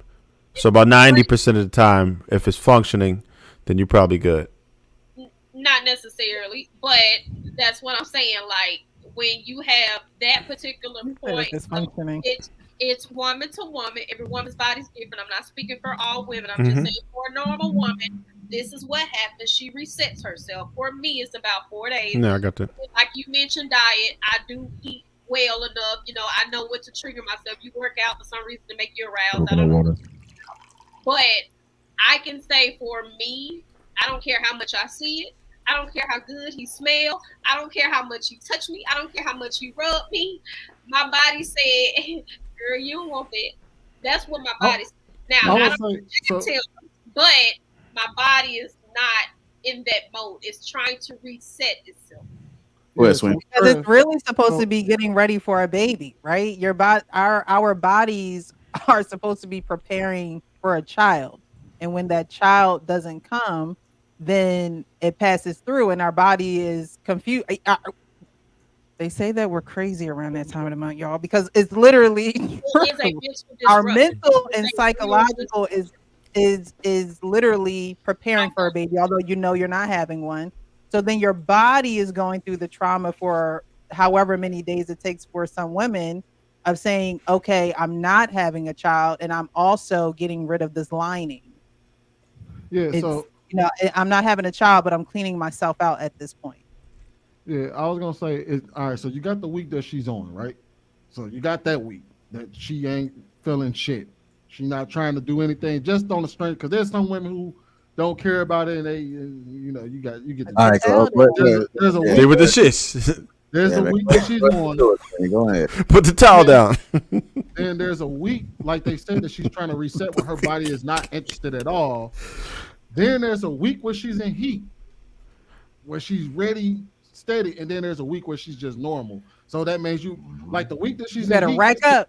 That's the week you ain't got to do nothing. She's jumping your bones regardless because she all just week. Won't. But then there's a week where you stimulate her. But then there's 2 weeks out the year. I mean, there's 2 weeks out the month where her body's either on or she's just not feeling it. Okay. Like So yeah, I mean, this is a very important conversation because I mean, to most people, especially we like to push marriage for the most part. It's important for you to understand what's going on with a woman's body. It could be beneficial if you know. Would you guys say that this is something that men should know, or should couples be having more of these type of conversations as far as what's going on? We should. And I don't think we should leave it there. We should get into what menopause does to a woman's body, because that's a real thing too that is way more complicated than anything we're talking about right now. But it's a part of life. You remember when I asked that question a couple of weeks ago? It happens later, but women on average, like I think we may have on average like 60 periods on average. So I tread lightly with it because it's different for every woman. Can't speak to her specific body, but on average for the woman who's normal, right? Quote unquote, if her body's regulating itself to be normal, I do think men need to be involved in them conversations. I do not believe in keeping men out of conversations about women bodies, especially when they're assuming something is wrong. And it's not anything wrong. It's just she literally has a chemical imbalance up here because of her emotions trying to reset themselves. And we're tricking our brains to act normal the whole time. We're trying to, we're getting up every day trying to tell ourselves like nothing is wrong when we really don't know what the fuck is going on with us. And it's not fair to you guys, because a lot of times women say, well, if you don't have a uterus, you can't be talking. I don't believe in that. I want you to know, because I want you to not only give me grace, but I want you to have an understanding. So if I'm tripping, you can check me and we can get something regulated where we ain't causing more issues than it should be there. But overall, I will say that a lot of times we feel like men don't have to interject themselves with us sexually. I'm going to tell you something. That hole going to lubricate itself. Even if I go to the OBGYN and they stick their fingers in to check something, it's going to come out wet. I'm not aroused. What? That does not mean I'm aroused at all. That means it works. That's all it means. And I think there's a fine line in between a man penetrating and seeing that it's wet versus her actually being aroused that you guys don't know. Oh, that might be, yeah. We might have to go a little bit into that. I see we can try to plan a show for it. So maybe just an off show just to kind of discuss that. I don't know if everybody want to hear it on a Thursday, but it's a good conversation, man. Something different tonight, man. Something different. A lot of educational things going on. But it is important. I know some people get it and they just get all excited because we're talking about sex, but it's a lot that goes on, and this could potentially save your marriage or relationship, man, if you just by understanding some of these things. So, great insight. Let's go ahead and get into this main topic. A couple of super chats came through. In the basement says, "Welcome back, JR. Great show, sir. Appreciate you, sir." And saying you won $5. Liking a woman is more important to men than loving a woman, Paris. If we like you, it's more about our happiness. Love involves a responsibility. All right, let's go ahead and get into the main topic of the night, which is realizing the relationship you have is out of survival. Realizing the relationship you have is out of survival. I'm going to go ahead and play this clip. Besties, what's up? Listen, I gotta say this. A lot of people gonna get mad at me, but I'm just gonna say it. And I want to speak to a particular group of women where it's like, the question is, why do you feel so entitled to the money of the man that you having sex with? Why do you feel entitled to his money? No, real question. This is not a judgment question. This is just a real question. Like, why do you feel entitled to his money? Because you're having sex with him? Girl, I just seen him blow $30,000 at the casino. He can buy me that $18,000 watch. It's just $18,000. I seen him blow it. You know what he was doing? You know what that was called? Doing what he want to do with his own money. That's what. Because this is the thing. I used to think just like that. Before I started making my own money and I was like kicking it with niggas for lunch dates and little bullshit like that, knowing that I was broke as hell. When I started making my own money, my whole life changed. I remember one time I got so mad at this guy because he spent $5,000 at the blackjack table in 10 seconds. I'm like telling my friend like, oh, well, he should have asked me if I had food in my fridge before he spent all that money. He didn't even ask me if I was straight. Bitch, you knew you ain't had no food in your fridge before you went out. And why is it his job? Because he fucking you? Girl, gone. You's grown. And I know y'all gonna talk shit about my relationship. Oh, well, you with a nigga with money. And, yep, and he with a bitch with money too, bitch, period. And when you make your own money, you realize that the relationships that you have, a lot of them are out of survival. So when you have your own, you're with people because you really want to be. Anything my nigga do for me is icing on the cake because I take care of myself. The real flex is being with someone because you want to be, not because you need them to survive.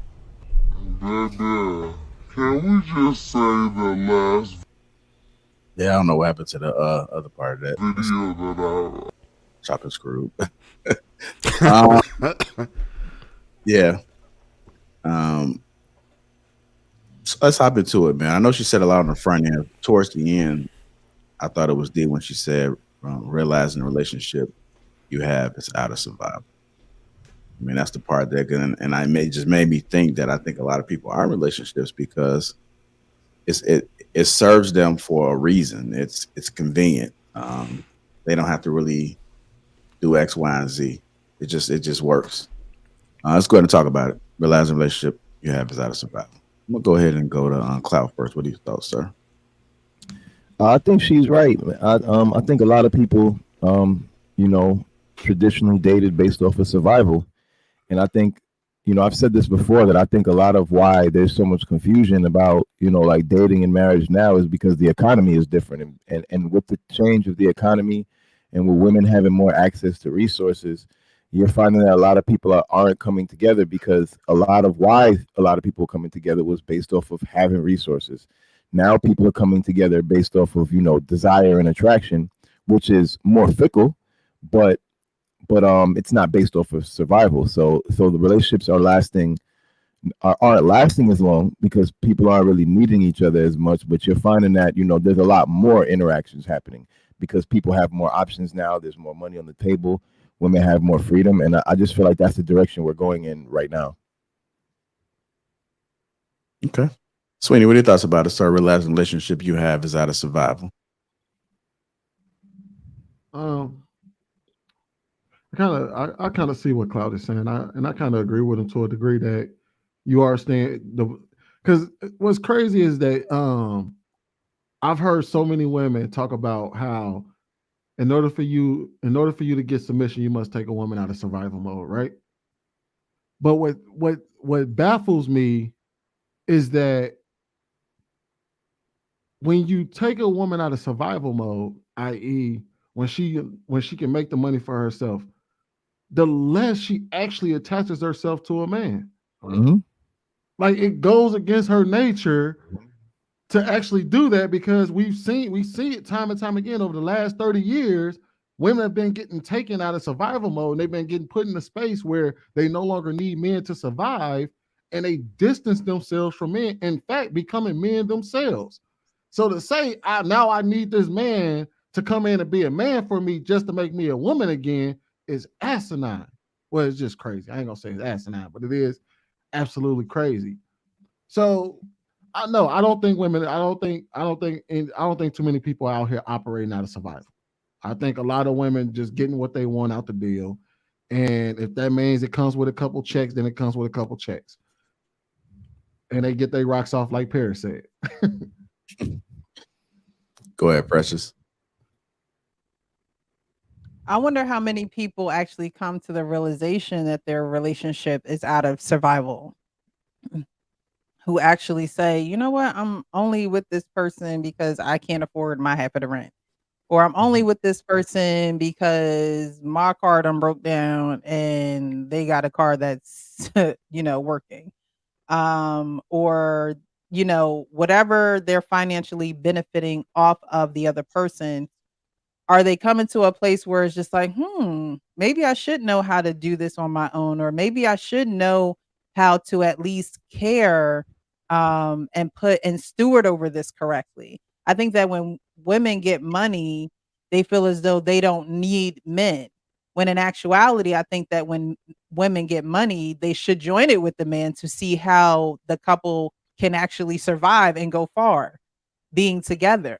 But like Sweeney said, when you have a woman who is boss minded, bossed up, that's fine and dandy. But that attitude, if you're not changing your attitude when you're getting into a relationship with someone, then your money really doesn't mean anything. Your money really don't mean anything. So I think that, a lot of women, and even in today's culture with the sexy res, the Sukianas, they're making it attractive for women to be unprotected trying to survive out here. They're not making it attractive or making it a priority to be in a relationship, to be protected so your relationship can survive this society. I think they're being overcome by the music powers that be, the social media powers that be, where they're trying to see how other people are surviving. And you can't really look at other people and think that what they have is golden.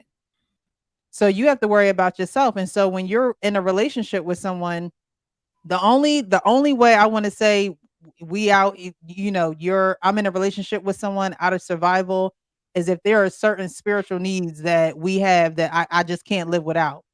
But when it comes to money and living, day to day and going through responsibilities, you should be able to do that as an adult. You shouldn't be joining with another adult to help you take care of your responsibilities unless you're trying to marry that person and build with them. And in that case, you're building together. It's not I need you for this or I need you for, no, we need each other because you have certain tools in your toolbox that's going to benefit the relationship. And I have certain tools in my toolbox that's going to help the relationship. And that goes far beyond money. And So I don't know if people are really realizing that they're with other people out of survival, or just to say, but I'm not alone though. I'm not by myself though, but I have a relationship. You know, a lot of people will do that too. It's like, okay, so you just out here trying to emotionally survive? What is it? Society, you know, trying to survive by society because society told you that you're a failure, or by this age you're supposed to do X, Y, and Z, and so you're just settling for something because you don't want to be alone. So I think actually coming to these realizations is what people aren't doing, and they're damaging other people and damaging themselves in the process. You know what, Precious, you said something because it got me to thinking. A lot of people talk about how it's a negative for you to be in relationships out of survival.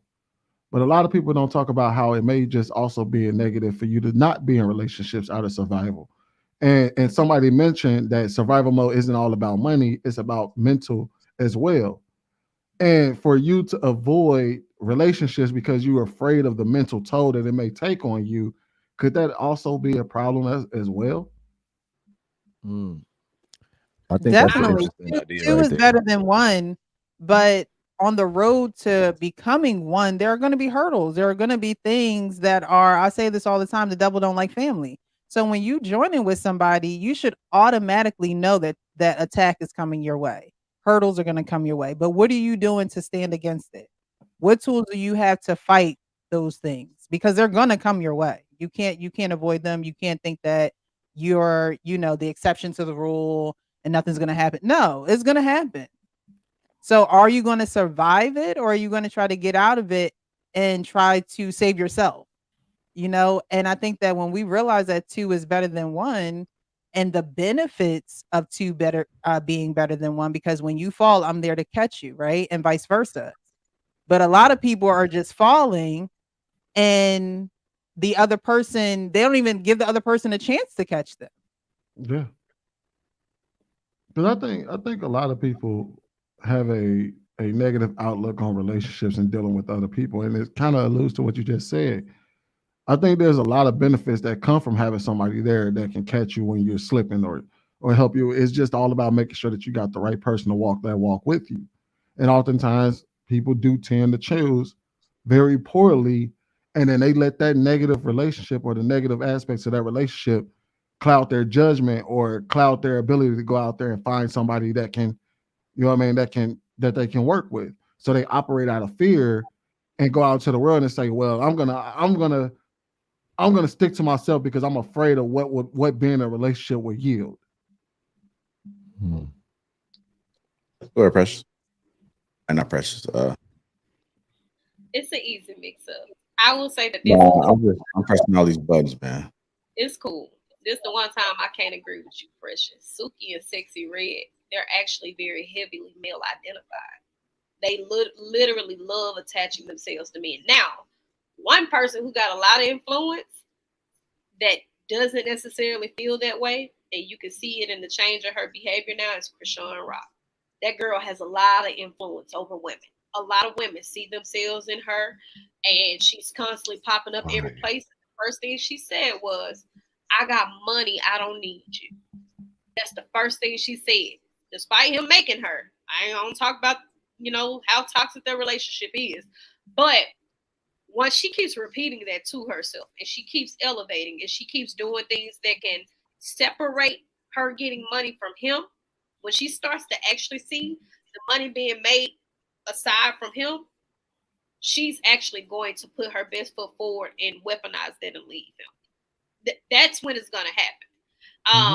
He's a crutch for her now because they make the most money together. But she's been saying it for quite some time. She just got on live today and told her followers, why would I listen to y'all? I got more money than you. And so the mentality around the survival, right? That's that. Sharzad Ali said something that, stuck with me. A woman having money ain't got nothing to do with needing a man. Bottom line. But the fact that we try to outsource men by their wallets lets us know like they don't understand the value of men. And what Jazz was talking about, I actually don't think that she was speaking to something where she was actually giving sound advice. I think she was projecting. She was seeing that women were behaving in an ugly way that she used to behave, where she thought it was okay. And now that it's kind of like at her front door, it's taken for her to speak up about it now that her relationship has a solid standing. But overall, like, she felt that way because she used to be that way. It was a harsh reality check. You feel entitled to men's money because you feel like your womanhood is good enough.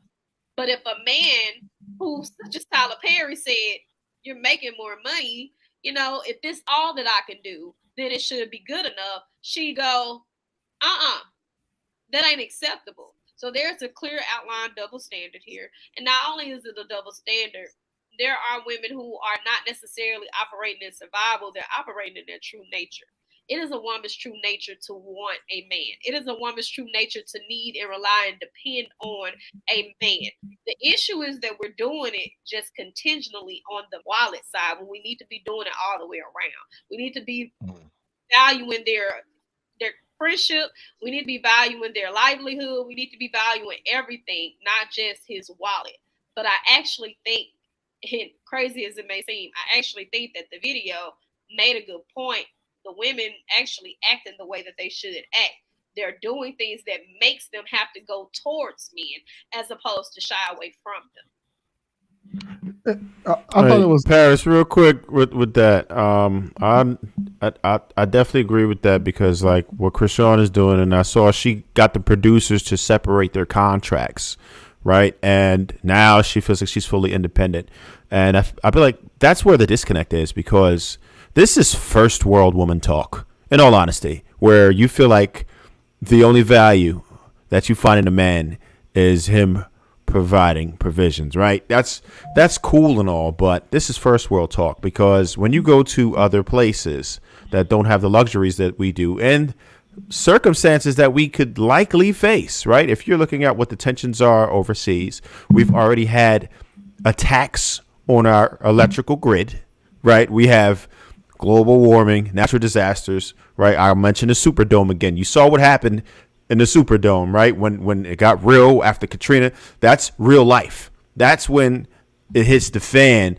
and you realize the importance of a man, right? Not him just being able to knock somebody out for you, protect you, make sure you don't die, right? For him to be a problem solver. That's my main function as a husband. The money's cool, but if I didn't have it, I would still be able to offer many things. And problem solving being the main thing. No matter what it is that my wife is trying to do, I have a way to make it happen fast, efficient. Just I know how to make it happen, whether it be from networking, whether it be from me just being analytical, whether it be from me being mechanically inclined.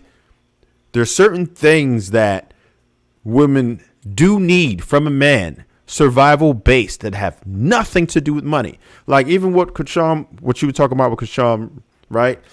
That's trash. How about you just have a brand new baby and he's going to need she, I forgot if it was a girl or a boy, but either way, they have a new child that needs a father.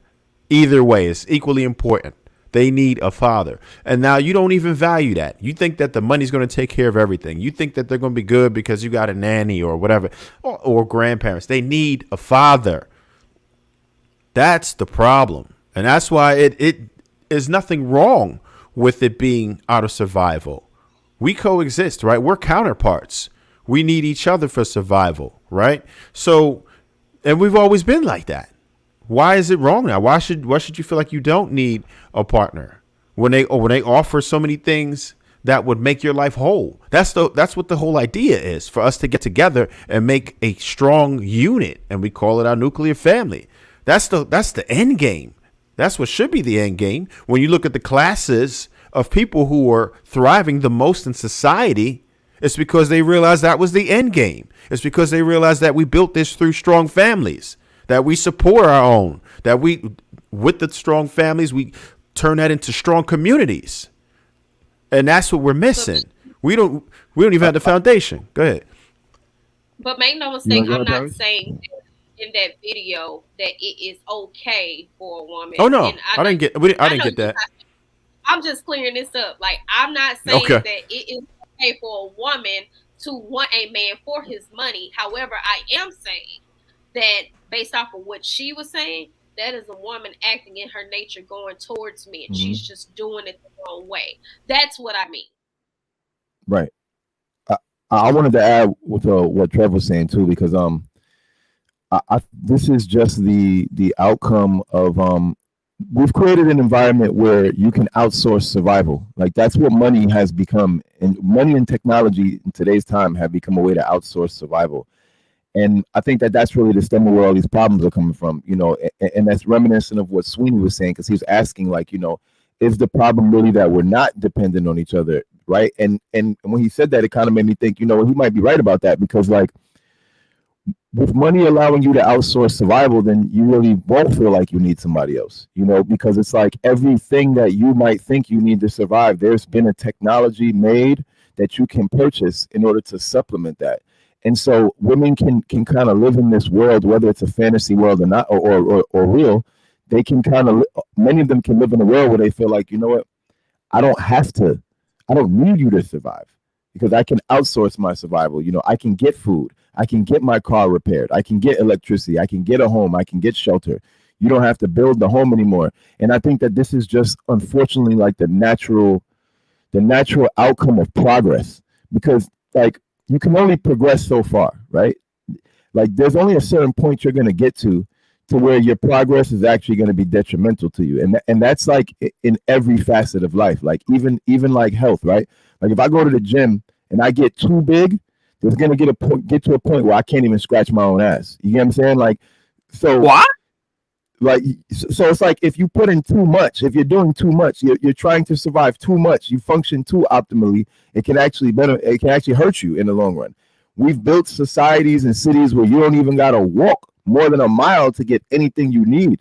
So in the same regard as relationships breaking down, you got people's health breaking down, you got people's intelligence breaking down, and all of that just comes from the world that we've created. So the only way to really combat it is literally to slow down on progress, like less reliance on technology, less reliance on money, and more reliance on people, because that's the only thing that's going to make those bonds. Because like if I can replace you for survival, then what anything you do is going to be a good reason to get rid of you. You know what I mean? Like I don't like the way you smell one day. I don't like the way you did your hair one day. I can get rid of you because I don't need you to survive.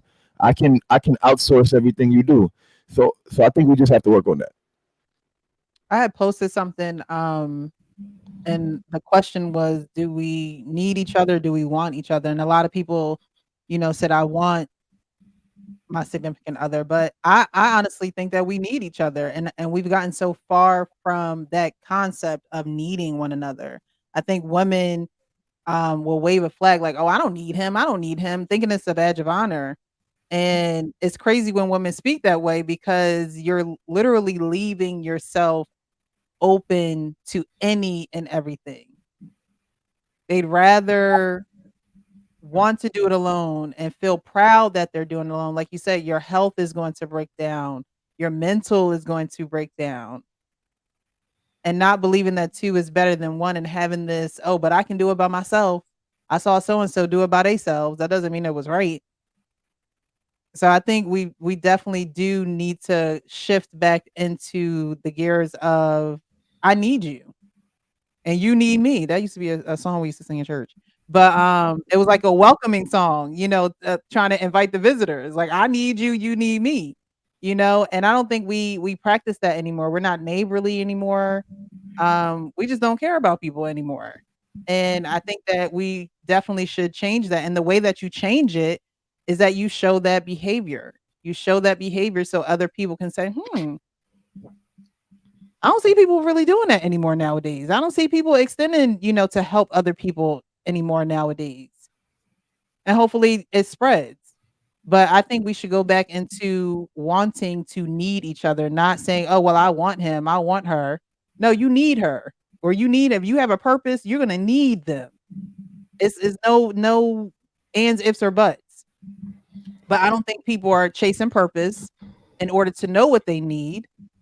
And then they're too high on the high horse of, I don't need you, I can do it by myself, and I'll be better off doing it that way. And that's in the wrong direction. in the wrong direction because you'll go fast, but you'll go nowhere fast. You know what though, and I honestly believe there's a full blown, and Trev kind of spoke to this. There's a lack of understanding of how much a man actually provides, right? Um, and this is about to go back to last week's show when Priscilla was talking about women distancing themselves away from men and going off into and returning back to Mother Earth, and y'all heard it just like I heard it. And I was talking to Ali on the phone, and I told him I've been thinking about what she said. I was thinking about what she said well until Sunday. I didn't call Ali until Sunday. And I was on the phone with Ali, and I said, man, when she said that, it stuck with me. And I started thinking, I'm like, I don't think women actually understand how valuable men are to them. And I said, while she's saying that women need to increase their value and they need to be able to charge the highest price for punani, that's essentially what she was saying or whatever, to a certain degree, along with amongst other things. I started thinking, I said, what if men started charging you for everything that we do? When you ask us to come over and change the light bulb, that's going to cost you 20. When you ask us to come over and change the tire, that's going to cost you a pimp.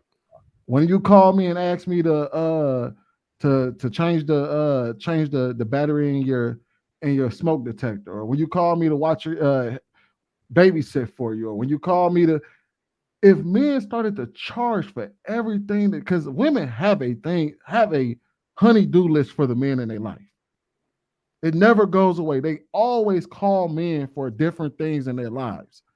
They just may not need one man in particular and they may feel like, okay, well, I don't need to be in a relationship with this man and I don't need you in this aspect. But she's constantly reaching out and resourcing men when she needs things. And I was like, I can only imagine, what if men started charging for everything that we do? Then maybe or just don't do it. Or just don't do it. Pimping, my friend. Yeah. I say if a woman downplays your value, you need to just walk the other way. You need to stop dealing with the woman. I don't think he has to stop dealing with her if he's charging her. Because think about it this way. Part of we've always known that a lot of the reason why we do for women is for sex, right? Most of the time. We exchange a lot of the things that we do for sex. But what we've noticed is that it's become socially what is the word I'm looking for? Socially basically that it became socially inappropriate to say that, oh, well, if I do for you, that should come with sex, right? However, you can't make the argument that if I do for you, I cannot charge you for it. So if you tell me, hey, look, I want you to me doing this for you is going to cost you. How can somebody logically make an argument against that while you're still getting your value out of it? However, she can't make a logical argument to say, hey, look, you can't charge me for that because that's socially problematic for you to charge me. Yes, I can. Because if you was to call AAA to come over here and change your tire, they would charge you. If you would call your landlord over to change a light bulb, he will charge you. But they have like Task Rabbit or Buddy or whatever it's called and things for that. So when you talk about sexually, just sexually, or no, like not even sexually. Take sex out of it. The thing is, you're right. They do have Task Buddy for that. But what happens when they got a man that's willing to do it for free? They don't appreciate Task Buddy cost you. That's why they jump over Task Buddy and call a man over there to do it for them because they know that comes free. He's not going to charge it. Well, Sweeney, I would say that that's kind of like what you're talking about is 100% true, but I would say that that's actually a problem in men valuing themselves, right? Because like women have been conditioned, like a lot of women at least, that I'm not doing nothing for free. Like my hair costs that, my nails cost that. Like you want me to go out with you, it ain't for free. And I feel like men have to have that mentality. Like men are the ones who are responsible for that. Like when a chick is calling you and saying, "Yo, can you help me put up this painting? How much bread you got?" You know, like these Timbs cost $150. You know what I mean? These boxes cost $25. This hoodie costs $150. Your nails ain't cheap. My swag ain't cheap. So, You want me to hang a painter? How much bread you got? Oh, you think you can give me a ride this so? How much bread you got? It's the same thing. Men just gotta put a price on their services as well to offset women putting a price on their services. And that's basically, like I said, that's going into the current climate that we're starting to see. That used to not be that way.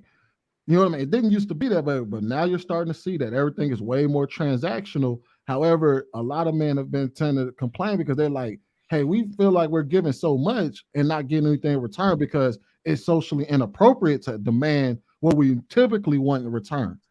So now I'm saying, like, look, well, if they're going to put a price on it, then you put a price on it. You put a price on what it costs for you to be a man for them. I'm gonna be honest. I think women lie to themselves about accepting that they do know the value of a man. And I'm very careful with my word choice here because when you look at how a lot of times women talk about their male companionships, their platonic friends versus what they're willing to give into an intimate partnership, it's completely different. A lot of these male friends have the responsibility that a grown man that she would be having sex with has. Whether it's borrowing money, whether it's, protecting her, whether it's servicing time or, going to events with her, just kind of like being arm candy. A lot of these male friends are getting the treatment that a husband would get, and it's very much so a conditional trade-off. It's every time, she's lonely, need the vent, or all of these other things. We're seeing it. They're going to concerts together. They're doing a lot of things that they do with their male friends, making time, prioritizing them. That even to the point where we had the conversation a couple weeks back where the woman was like, even if they have a friend and it came between choosing their male friend or their husband, they're not cutting off their male friend. Like, she with the girl who was on TikTok and she was like, she loved her male friend real bad. And the guy basically told her, like, I'm not gonna date you when you're talking about your male friend like this. You probably need to go be with him. So I do think that women know. I think women are intentionally trying to trick themselves and negate them from doing it and accepting it because they're getting it done through other men that they don't have to commit to. It's very intentional. These men you don't have to have sex with. These men you trick yourself into thinking he don't want you. And it's easy, right? You can keep that control. You can keep that type of that boundary up, right? Because in your head, you're sitting there telling yourself, he'll never have sex with me. In your head, you have an emotional attachment to him, but you also have guarded you being on an intimate level with him as well as your responsibility. So the first time something comes up to where she has to give her own trade-off, if she does it, she don't feel guilt about it. I can go cook for him. He's just my male friend. It's no big deal. But if he leaves her house and goes and lays up with another woman, she feels nothing about it, which is why women were fighting for their right to invade men's spaces at 2 o'clock in the morning. He's my male friend. I should have the right to come over and just talk and just vent at 2 o'clock in the morning. So I think they actually do know. I think that they're just trying to wager it a little bit different. And men are now falling for the banana in the tailpipe. Yeah, a lot of men fall for that. These are just orbiters who they have their own intentions as well. They would love to be in that position, but they realize that their only chances at ever getting a sniff of anything is being an orbiter, and they will allow these women to steal their boyfriend energy, and they are just helpless because they have a scarcity mindset. Their options are limited, so they are scavengers because they're now going to just take what they can get, and just simply being around a woman's company will suffice because it's better than what they had access to, which was nothing. So they'll take that and then just continue to orbit the woman, hopefully be in her air, and then as soon as the dudes slip up, they could strike and get theirs and hopefully take the position. But what they don't usually understand is that the woman generally doesn't see them in that way. Once you are friend zoned, it's extremely difficult to get out of it. And men, you need to really stop doing that because the woman doesn't look at you in the same way that somebody she's attracted to. Women generally don't grow attraction to you. If they're not physically attracted to you or attracted to your swag or just to your person, they're usually not going to grow into that. It happens, but extremely rarely. You're not her type. Chill out. So also somebody mentioned that they said with this type of world create a situation where women would further no longer need men. And first of all, there would never be a time where you never need men because we actually need each other to procreate. However, let's just say for the sake of argument that she no longer needs men in her day-to-day tasks. Well, then at that point, we're living in a world where all is fair in love and war. Women charge for pussy, men charge for the things that we do, and there's nothing lost when there's an equal exchange. You know what I mean? So, and I think I hate for that world to exist, but I think that it's the type of world that we're starting to see ourselves walk into because everybody is being more transactional. Everybody's saying, "Well, what can I get for this?" Well, you know what I mean? And hate to say it, women started this. They said, "Well, what you need to get more out of a man if you having sex with him." Well, that comes with the opposite end where men are starting to feel like, "Hey, you need to get more out of a woman than just a thank you and a smile when you're doing all this stuff for her." You know what I mean? And like I said, it's become socially inappropriate to want sex for that action. So now we're gonna live in a world where you have to charge them for it. And that may mean that we live in a world where women gonna charge us for it. And I always say all is fair in love and war at that point. Sweeney, that's a plan waiting to fail. I don't think that we can ever truly get to the point where men are unnecessary because there are certain jobs that are going to be eliminated, certainly. But at some point, all right, just look at the fields that women generally get into, right? And there are definitely more and more women who are doing other things, but not really, right? When you're talking about STEM, of course, that makes the most money. Most women are not interested in STEM, and that's going to be one of the very few industries that survive robotics, that survive artificial intelligence, that are able to do it, right? Those are mostly men who are operating in those particular fields.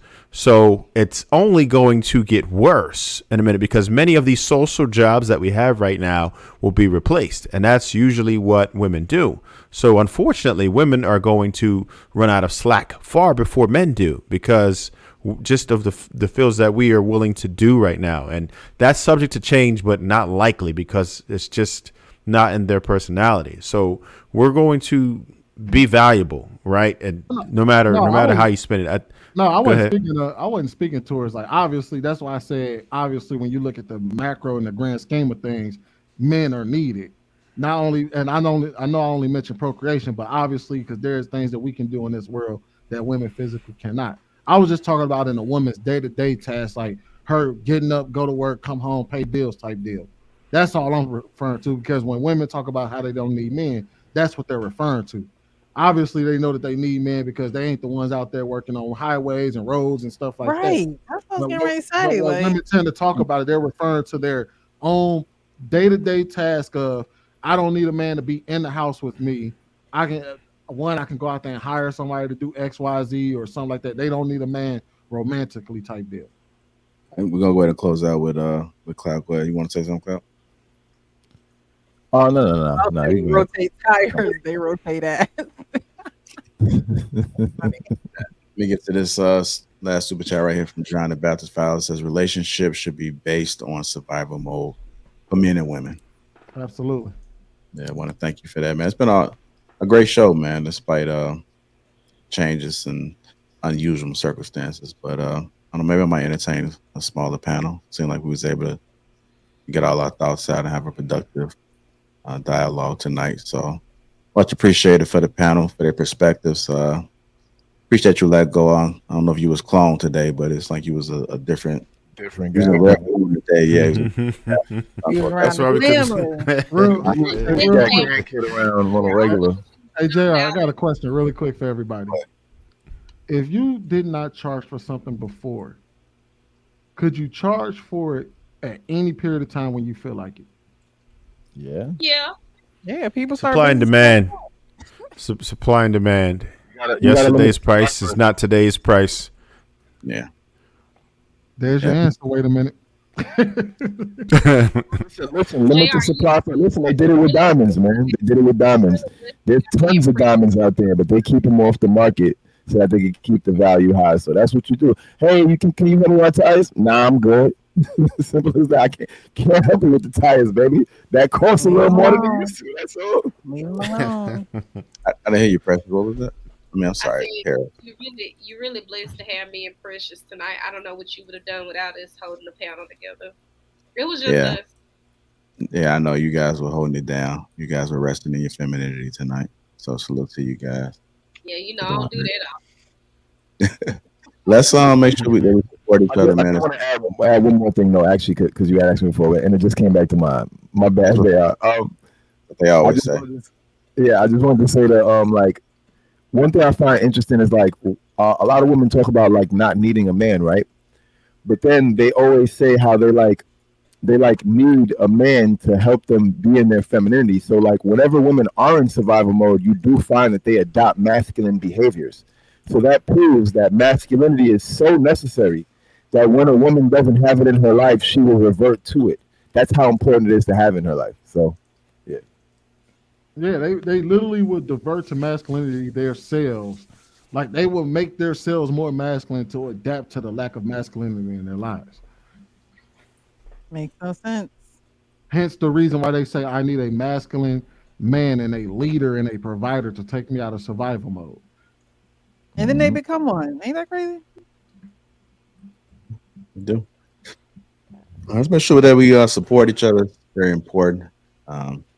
Everybody has platforms, some such. So make sure you guys follow the Real Precious, Paradise Paris, CloutJones.com. He has this website up there. Trev Smooth and SMS Sweeney Pod. Let's make sure we support each other, you guys. I want to thank the chat for the chat and viewers. There's some people that just watch that may be working or just not active in the chat. I want to thank everybody for tuning in tonight. You thought that this stream was valuable, hit the like button and also make sure you share it with somebody. Well, we out, man. Catch us next Thursday. You guys have a wonderful weekend. Y'all be safe out there. Shout out to all the truck drivers out there on the road, all the first responders that's out there, and everybody that's on third shift and exiting second shift. Man, shout out to you guys. Thank you.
Prime time, I see you. Say third shift in the building.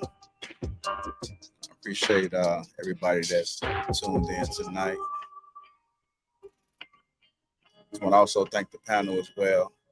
Appreciate you, Precious, Harris, Sweeney, Trev Smooth, Clout Jones, Mr. Let Go. Make sure y'all support each other. Support everybody. W8, set up your first late night. Salute to you. Thank all my mods that's in the chat as well. Hit the like button on the way out, y'all. Thanks again. Salute to you guys. Without you guys, we would not be where we are today. Shout out to the greatest network ever, the Lapeef Network.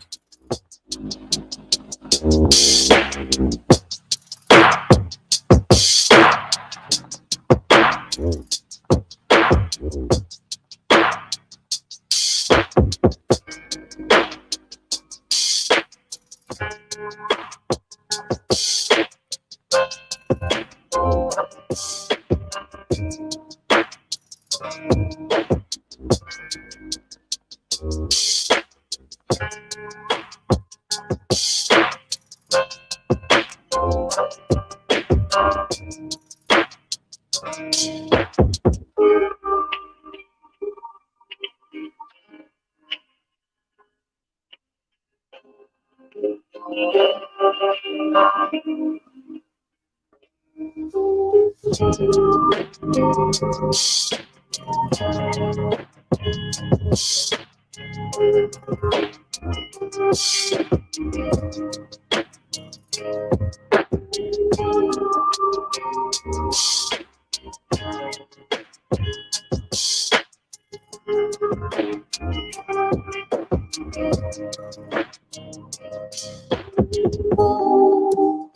right, family, I'm out of here. Y'all hit that like button. Thanks again to everybody. Hit that like button on your way out. Let's look to you guys.